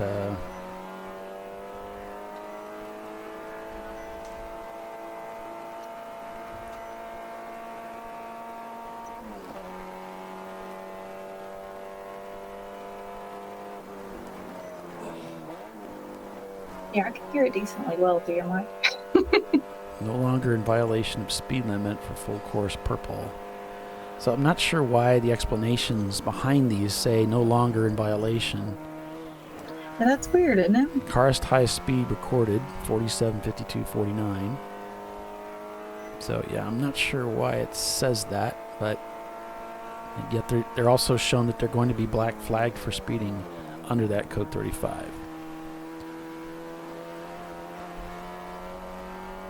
It says 47. Yeah, it says, yeah, that's weird. Well, while we're trying to figure out this whole black flag thing, the minutes are ticking by on this field to do something about this Eddie Vedder Corvette. And they are running out of time very quickly.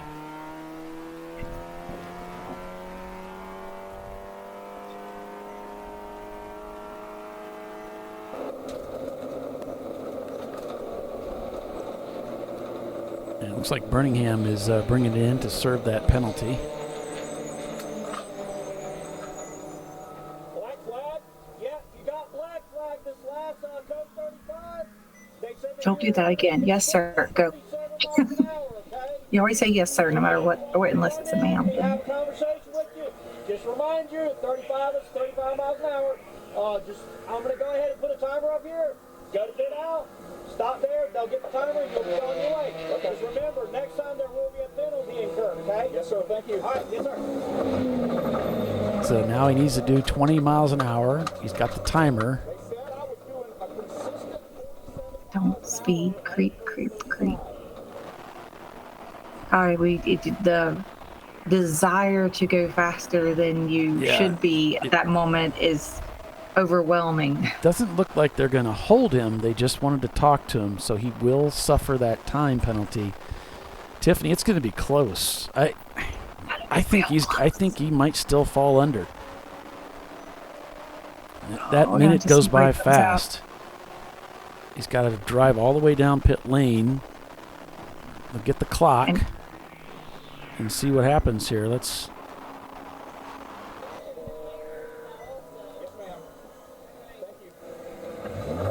talk to him a little bit more, and then he's on his way.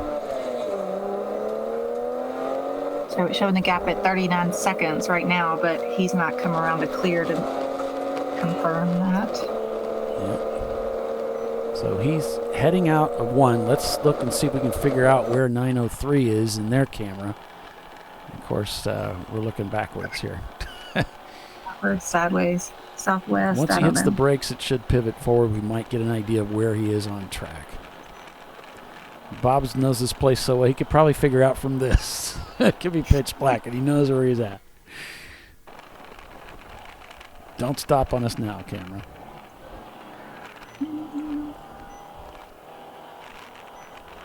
Is that the S's, the downhill, maybe? I don't know. Let's see if it flips back around. Let's see if he goes into 5, it should come back around, right? A little break there. No, I'm not getting that. That looks like the front straightaway, doesn't it? Yeah, it is. Oh, yeah. What do you think, Bob? Front straightaway? Are we looking at the pits? Yeah. 901 is shown in third so now. So that would mean that they would still be behind Birmingham, right? No, they're shown in third. Oh, yeah, they have. Birmingham dropped to 4th. They did drop to 4th. So 903 gets by right then and there. Mm-hmm. So there's Birmingham crossing the pit loop. 41 seconds is the gap. It is 9:22, according to my computer. Wow. Well, they're still in line for a podium, are they not? No. First, second, and third get hardware. 4th and 5th go to impound in case somebody's disqualified or something like that. Is that in class or just the overall?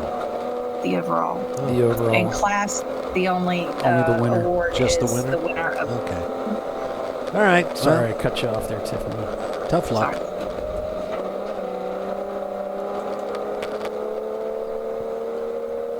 Yeah, that's Anything can happen. Anything can happen. Still isn't over yet. The countdown continues. 37 minutes unofficially left on the clock.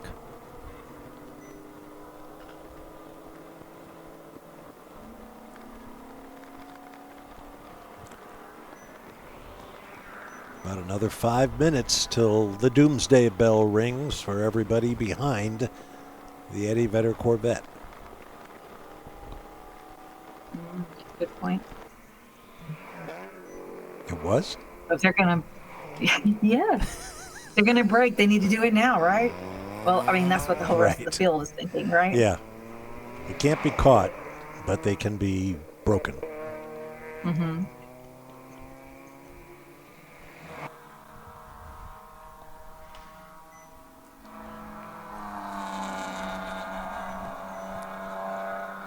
Somebody is logged in their YouTube as John, and so it's obviously not John. And it says, "Sweet, John signed in, and I can comment as him." That sounds like some funny team stuff there.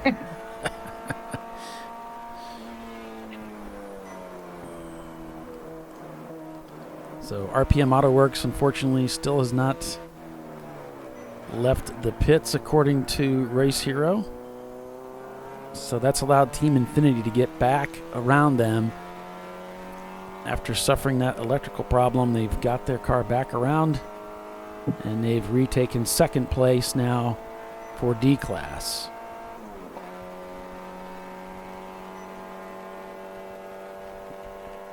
Their Plasma says, Birmingham needs 2 seconds a lap to catch 903. He says, I got a spreadsheet formula for that too. Well, I appreciate your math skills. Makes it easier on me. Yeah, thank you. 901 just did a 145, so that is very close to Birmingham's best time of the day. So that doesn't seem possible.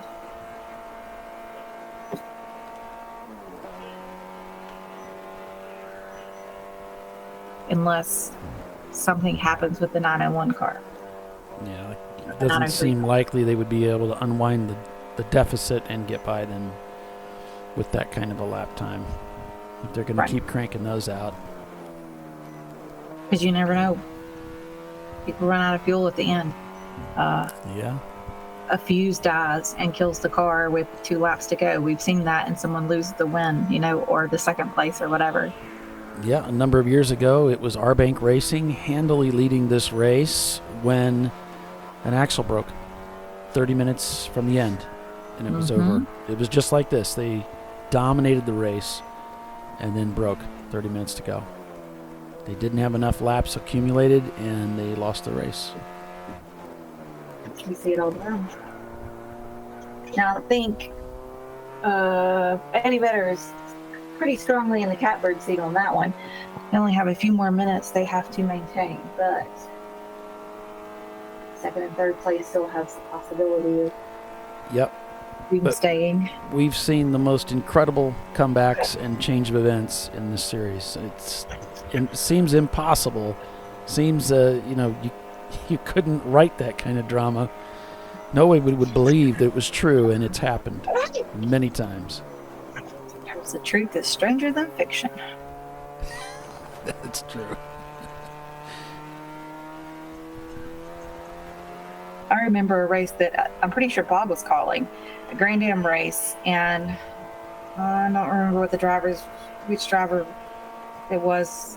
I want to say Scott Pruitt was in there, but that may not be correct. I'm not a stats person. I think it was the lead car ran out of fuel as they're coming on the front straightaway, so they're creeping down the front straightaway, and second place is was considerably behind them, but they're still at full song.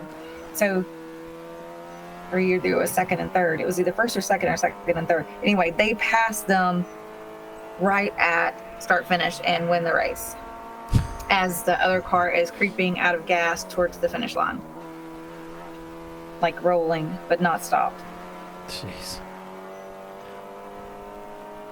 I was like freaking out. That's how I overtook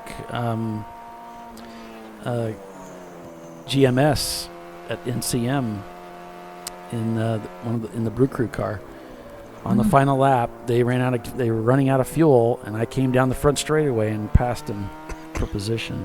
You never give up. Never. No. Keep attacking those corners.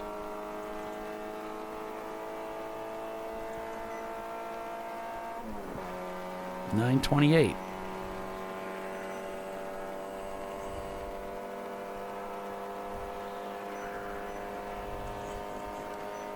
.50 seconds the gap from Birmingham to 901 Motorsports.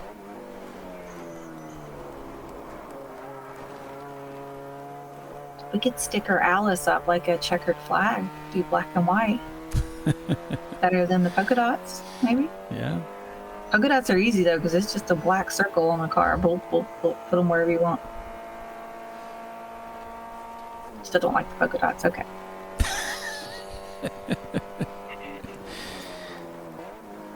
I'm not getting Polly on the polka dots. I'm not saying anything. I mean, if you want polka dots, it's your car.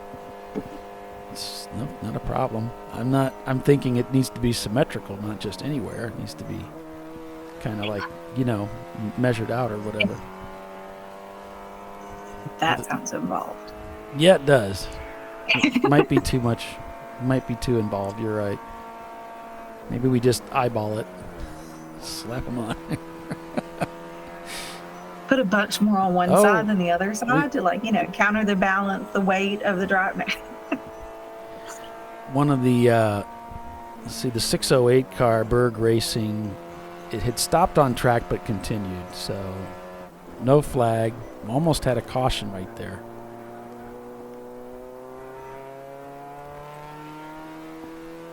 All right, folks. Well, for the final time today, we're going to take a commercial break at the bottom of the hour here. It's 9:30.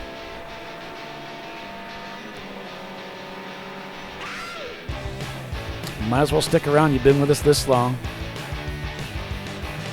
Just 30 minutes remain in the race here at Road Atlanta. Stay with us. We'll be back.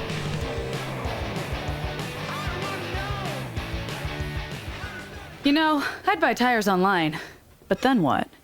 We've thought about it. We're TireRack.com. They should let you ship directly to a mechanic. Actually, we call them independent recommended installers. They should have 1,000 mechanics. Try over 7,000 installers. Then you just make an appointment. At a time that's convenient for you. This could change tire buying forever.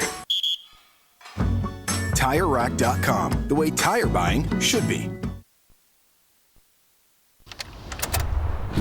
Come on, Road. Do your worst. We'll be at our best.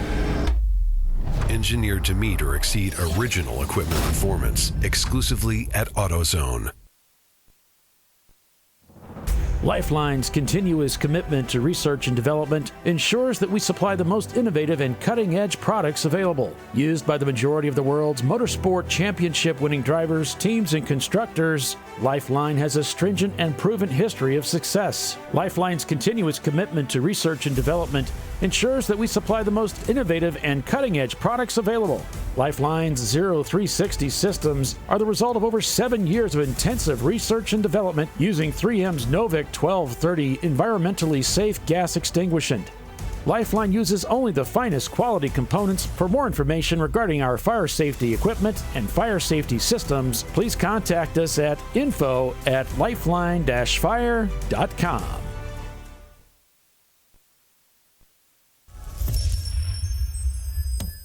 Frozen rotors from Diversified Cryogenics deliver increased performance and a higher level of safety while significantly reducing braking system costs. So to tell you a little bit about the durability of this product. So we have seen an incredible extension of the life of our brake rotors using frozen rotors. We've gone from brake rotors every other weekend to 6 weekends on one set of brake rotors, and I think they can go farther. The durability has been amazing. And it's been a fantastic season, and man, a lot of that is due to the way our car can brake on those frozen rotors. For more information, go to frozenrotors.com. Located in Northeast Ohio with 40 years of combined experience, Money Shift Racing knows how to deliver performance and safety, offering everything you need to get your vehicle and drivers ready for race day. From safety equipment to full engine assembly and repair, in-house fabrication, 3D design, and rapid prototyping. Money Shift Racing.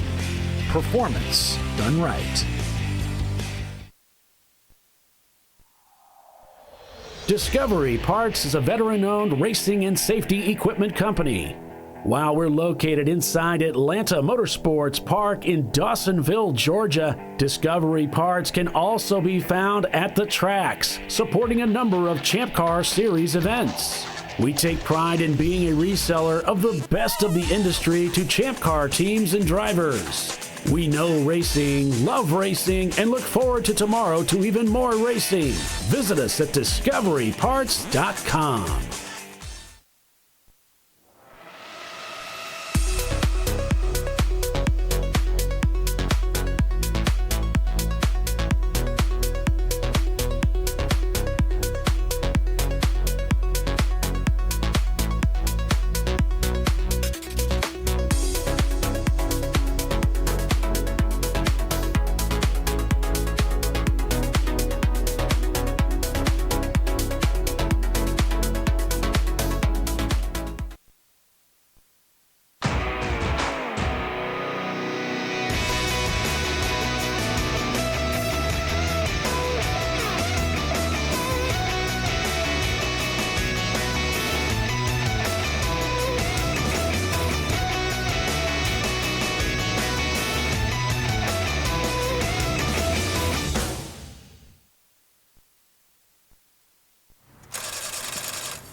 No. Seriously?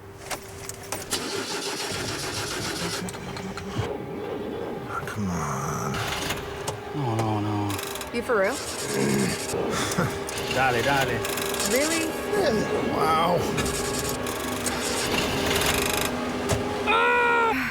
So maybe just a cable? We can help you. Welcome to America's #1 battery destination, AutoZone, your battery solution.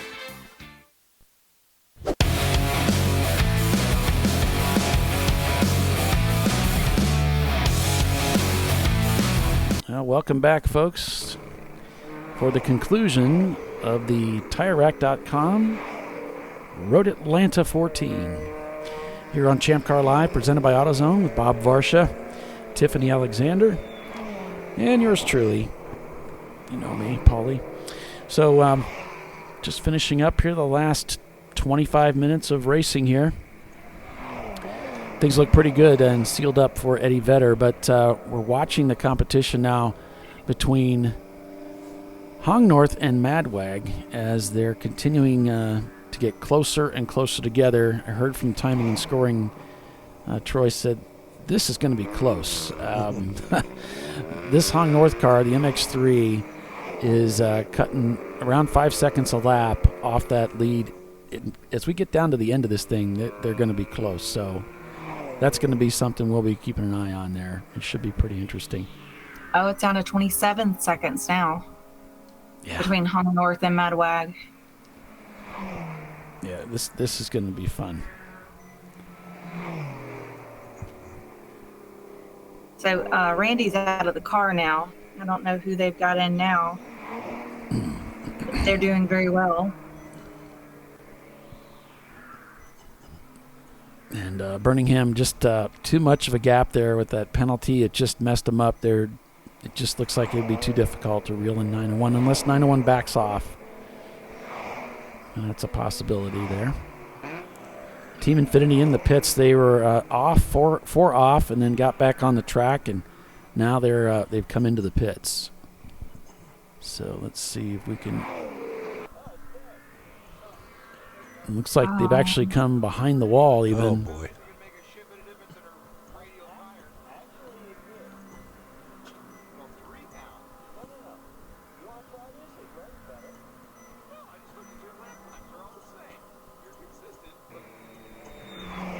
So the team discussing, I guess, lap times and whether they should have the car out there or not.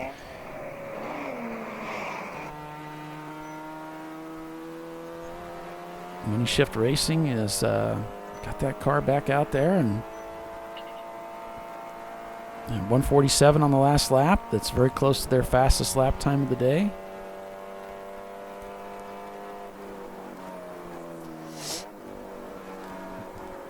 So David's saying that Hong North needs 1.9 seconds a lap and they're currently running 3 seconds a lap faster to catch Madwag before the end. I think they can do it. I think they can.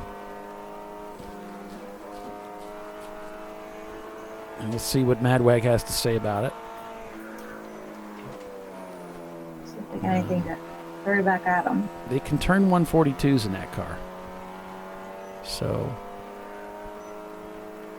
we'll see what they can do.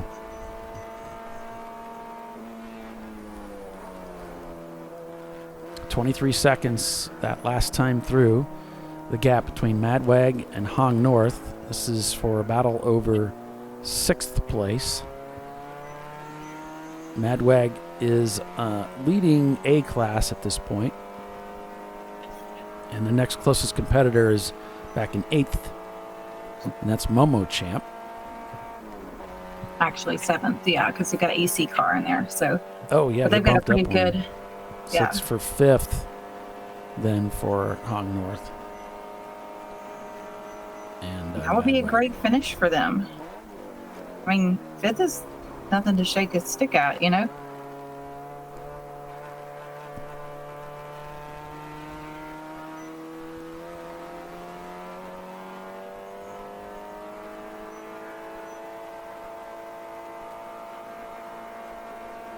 Does the checkered fall first lap after 10 or first lap after 14 hours? I think they'll try to drop it at the top of the hour. I don't know. Let's call IMSA. Right? Well, we've got this whole contract thing. I'm joking. I think they... Usually they try to set the Nail it one right lap on to top. go with the timing so that the checker falls as close to the exact time of the end of the race as possible. Now, that is a skill and a guessing game sometimes. Right. So, yeah. Will they give us a white flag? we get a 1 to go. They give us a 1 to go. I have seen occasionally someone pull that out, but I don't think they're supposed to. That's really for emergency vehicle. Okay. And the race monitor time is not official time. Yeah, we know they started 2 minutes late, but I don't think they typically. They don't usually go late though. Yeah, they don't give you that. That's the Thanks. contract is for 10 o'clock. So Thanks, Bunny Shift. They gave us a high. Oh. Polly, Bob, and Tiffany, great show today. Thank you. Thank you. So the goal is for the checker flag to drop exactly at 10 o'clock, regardless of official start time. The official start time is most important for your driver's stint time limit. That's what that is, and to start that rotation. 18 seconds the gap. And we'll see what it is this time. Madwag has crossed the start-finish line. Here comes Hong North. We're coming to the start-finish line now. There it is. Now 11.88 seconds. Wow. So really leaning on it now. So you see it's within sight. They definitely leaned into it.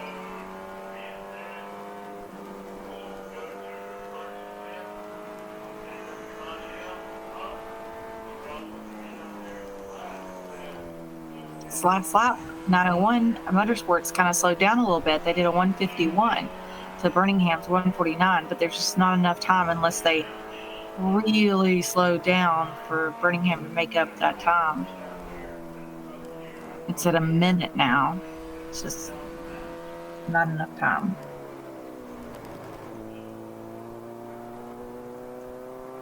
Team Infinity is back out on the racetrack with that J30 once again.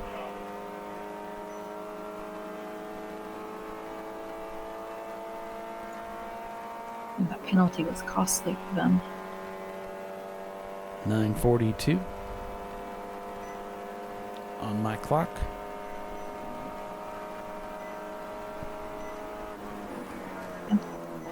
That's what my phone says. Well, unless it's 8:42, but you know, same difference. You know, an interesting thing to point out.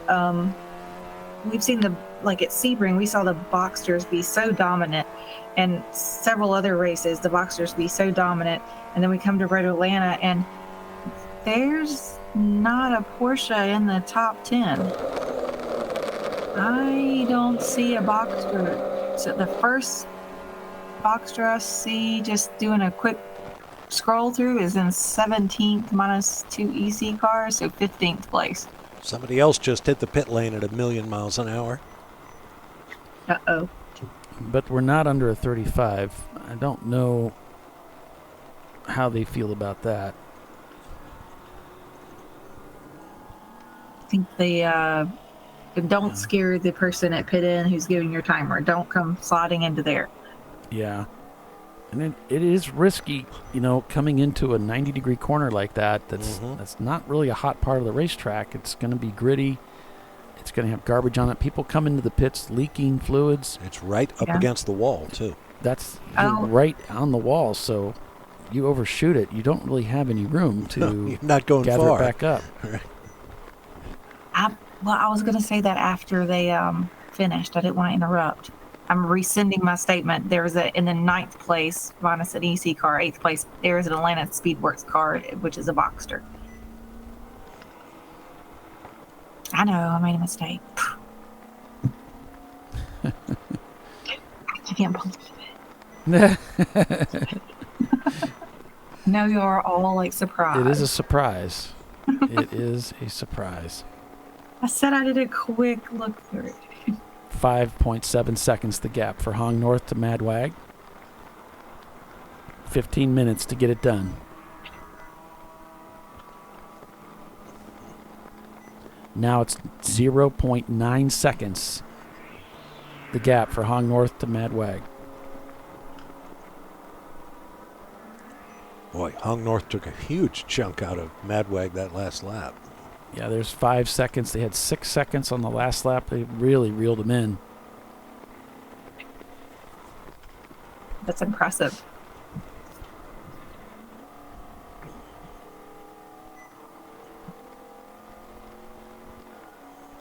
Yeah, and considering that Madwag is actually the faster car, I mean, they have cranked out a 142 with that car.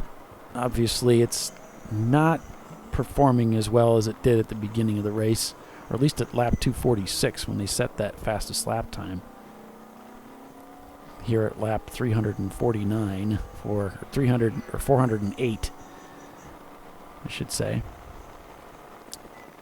The leader working lap 409. She's so fine.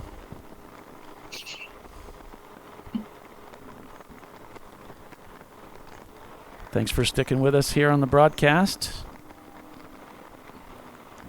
If you want to hit that, if you haven't already, most of you have, hit that like button, and we appreciate that. Maybe I can keep my phony baloney job. That's what I was thinking. We need our phony baloney jobs. Plus, who else are they going to talk into sitting here for 14 plus hours and chattering on? It all seems like fun and games until 7 hours in. Until someone loses an eye. Yep. Right. One of my all-time favorite movies.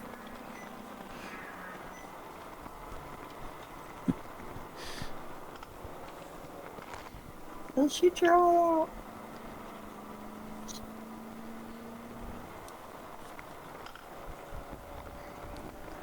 So that says, what's an EC car, but the T. Bruce Innovations is not turning laps currently. I don't know if they've come back in the pits or what. And Hong North has overtaken Madwag for 5th place.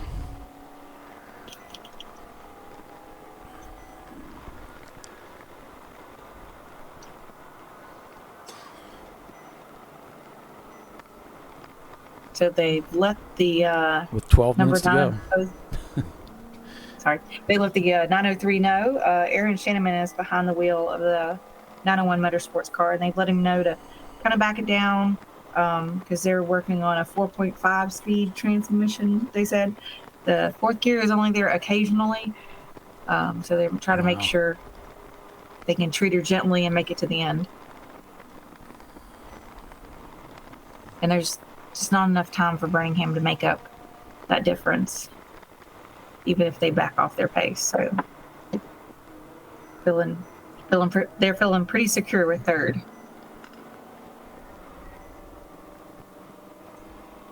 Of course, Aaron didn't listen and still did a 146.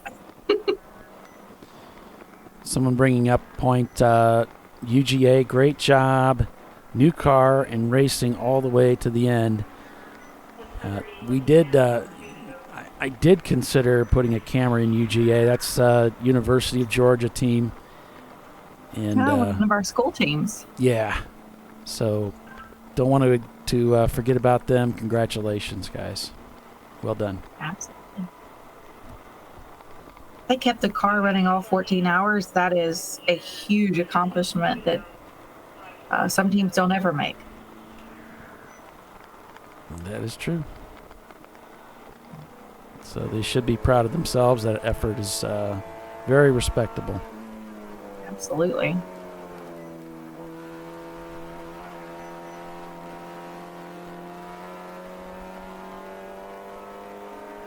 Or just even having it rolling at the end is pretty respectable. Regardless. That's one of the EC cars here this weekend.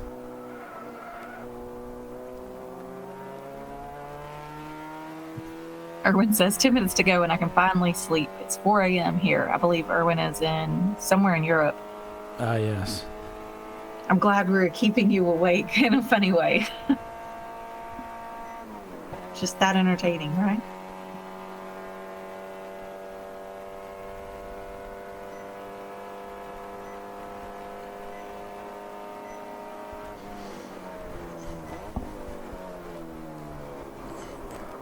The Netherlands, NL?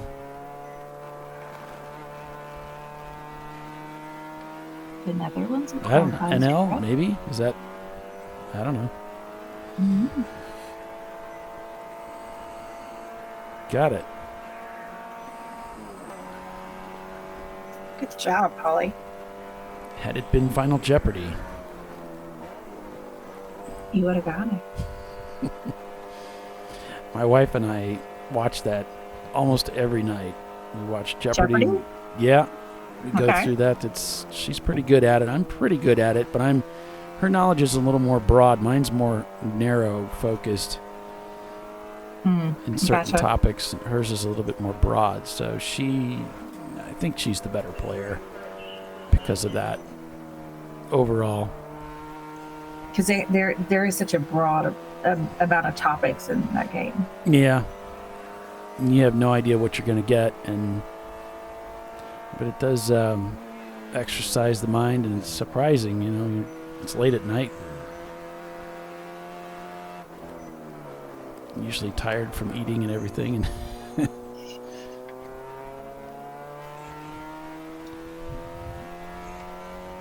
I'm just sitting over there trying to play chess on my computer. I found out I can play it on the computer. I do not require another human to practice my skills. Yeah. So my husband's like, "What are you doing over there?" And I'm like, "Nothing." It's harder on a computer because it's pretty tough to beat a computer. Well, you can set it on the beginner mode, and there you go. So I played on the easiest mode. But I started with the assist song because I couldn't remember how all the rules worked, And so now I've worked up to, okay, so I could beat the computer with all the assists on. Then I've progressively turned the assists off and figured out how to still win because I kept stalemating. I was like trapping the king but not having it checked. I don't know why. I just didn't figure. That took me a minute to figure out. So working on my end games. I have a little puzzle so you can just play end games, different end game combos. So I've been doing that. There's a whole lot to it. Yeah, I know. I've playing chess for many years. I've enjoyed it from when I was a teenager. And it's not unlike day trading. Really? Okay. You got to think multi-steps ahead or see certain patterns and set certain things up. Yeah. You need a plan, and you need to be able to have a comprehensive plan on what you're going to do, and a good ability to predict the future based on what you see, and then be able to pivot when it changes. So 903 is pitting. They could just fix the camera. Yes, could y'all just park it there for about like 5, 6? There you go. Here's your chance, Tiffany. This could be all you need. Let's see if I can get to the volume here. You can hear what's going on.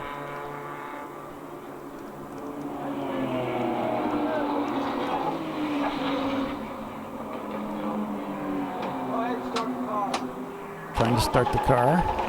It fires up.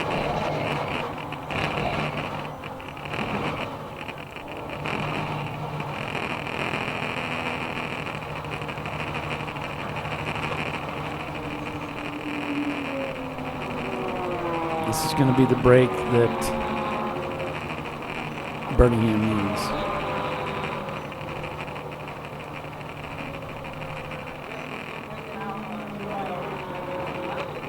Can't hear what they're saying. No, I can't hear. That's just the engine noise is pretty loud.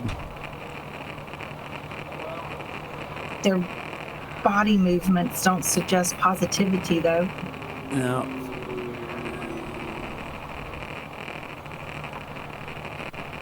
Okay, 9:54. Birmingham leaps to third. There's just too much time in the pits. Now that's going to be equivalent to the Birmingham penalty earlier, or more.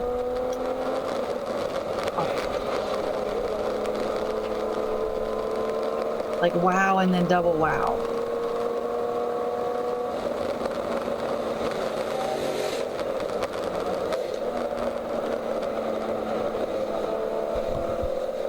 They're out of fuel. Is that what it is? That's what I'm hearing. That's the word on the street. Well, they might get like one lap or something. I don't know. If they take fuel, The car is running, so I don't know how they. I mean, if the car is running, I don't know. I don't get it. When you fuel it, the car's not going to be running. So why are you sitting in the pits with the car running? And you haven't left if all it was fuel. I don't know. Unless it's.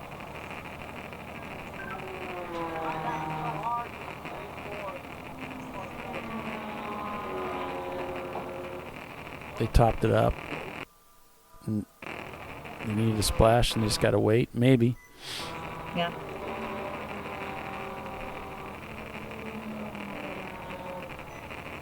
Yeah, he's saying you can't wait to put out for 3 minutes. Right. You can't. So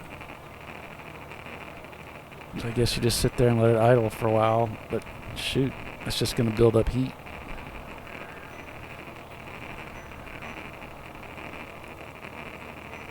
okay, so the puff of smoke we were talking about earlier with the Eddie Vedder car, they've been driving the car most of the day without power steering, and that was the puff of smoke. They're believing. Said they were in a little bit of chaos trying to decide what to do, but they think that's all it was. I guess. Yeah. Power steering pump kicking the bucket. Gotcha.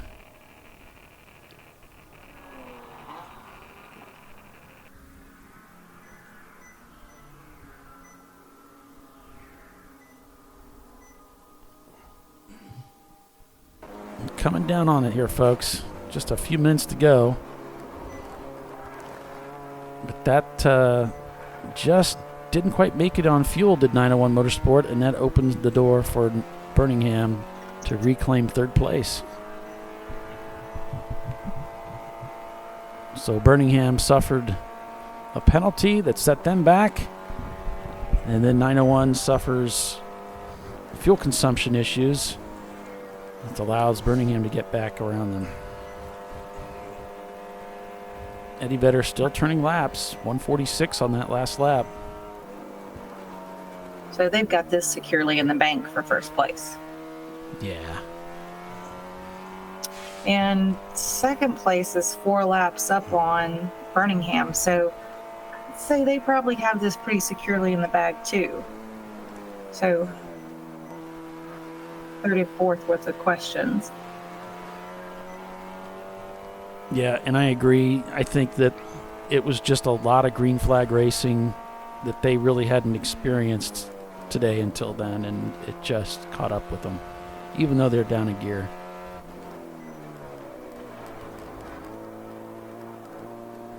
I mean, obviously, they would have come in. Right. I mean, the They racing knew they were in gods, trouble right? when they Like, came in. Yeah. the racing gods. Someday they smile on you, some days they kick you, and then, you know, Yeah. sometimes both.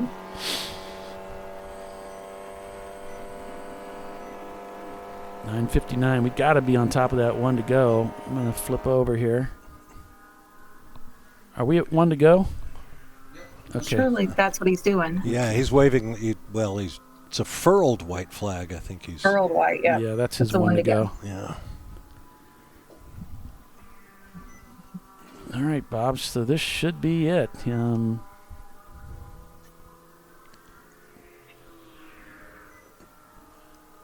Well, this race has been an incredible story, almost a bizarro race. All the favored teams coming in seem to hit problems, and the unheralded Corvette from Eddie Vedder, a car that its builders only hoped to take 5 hours into this race. At 5 hours, they had about a 10-lap lead on the field.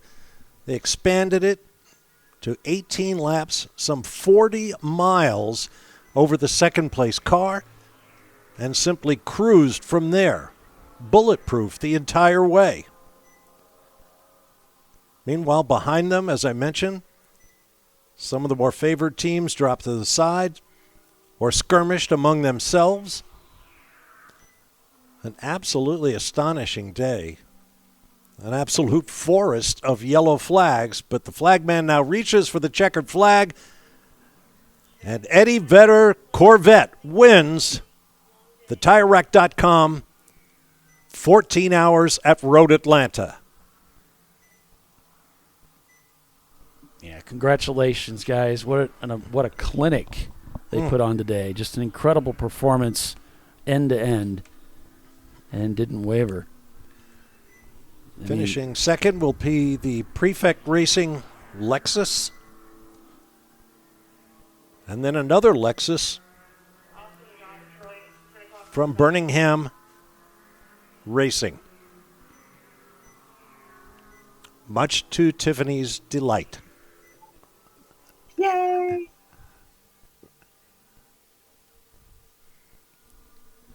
They haven't been racing together in a long time. I'm happy to see them, enjoy a little victory. They did very well. They did very well. Eddie Vedder taking the win here for the kickoff race of this 15th year for the TireRack.com Champ Car Endurance Series. Did I say Eddie Vettel? Force of habit? Oh, maybe. I think the second time you had it. I got it, yeah. We all knew what you meant anyway. It didn't matter. Right. Good. Yeah, it's really, they really did an incredible job. They really didn't falter. No silly mistakes. They just went out there and they executed every lap. Prefect Racing really the same way. There was some do-si-do between Birmingham and 901 with the problems that they had, but these top five just did an amazing job today. And keep in mind, we were told the Eddie Vedder Corvette driving crew was 2 individuals. It's incredible. For 14 hours to keep trading that stint back and forth. Mm-hmm. Somebody's going to sleep good tonight. So after 417 laps of road racing here at Michelin Raceway, Road Atlanta, Eddie Vedder takes the win, with Prefect Racing in second, Birmingham in third, 901 Motorsport in fourth, Hong North in fifth, and Madwag in sixth. So that's going to be Madwag Motorsports capturing A class. B class is going to go to Average Joe's. C class to Prefect Racing. D class also going to Eddie Vedder.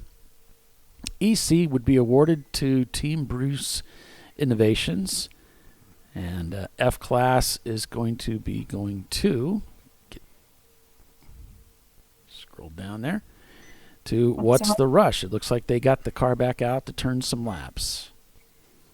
So congratulations to the winners of all those class positions and to all the teams that came out and raced with us. Just doing some laps out here is really an accomplishment in and of itself. Certainly finishing, as UGA did, is an amazing accomplishment. And so some teams, some drivers who are new to racing have been baptized in fire this weekend. This is an incredibly challenging, technical, and amazing racetrack that would challenge any driver when they come here. And it certainly has the intimidation factor with those steep elevation changes, Bob, as you well know. Mm-hmm. So congratulations to all of you who braved this track and came out here and had a great time with us. We're so grateful that you did come and help us kick off this 15th season in Champ Car, and we look forward to seeing you at the next race. So, Mr. Varsha, thank you again for joining us for calling the race this weekend. An absolute pleasure, Paulie. Tiffany, thank you very much. Absolutely. So I want to say congratulations to Dan Tilley, Dave Pesky, and Dave Simba, who are the drivers of the Eddie Vedder number 91 Corvette. Nice. Nice. All right, so I guess that's going to do it for us, folks, for another broadcast now for 2024. So we hope you'll join us for the next one. Make sure you like and subscribe, ring the bell so you'll be notified the next time we go live on ChampCar.Live. So for Bob Varsha and Tiffany Alexander, I'm Paul Veltum. Until next time, take care, everyone. We'll see you next time. Take care. Bye. Bye.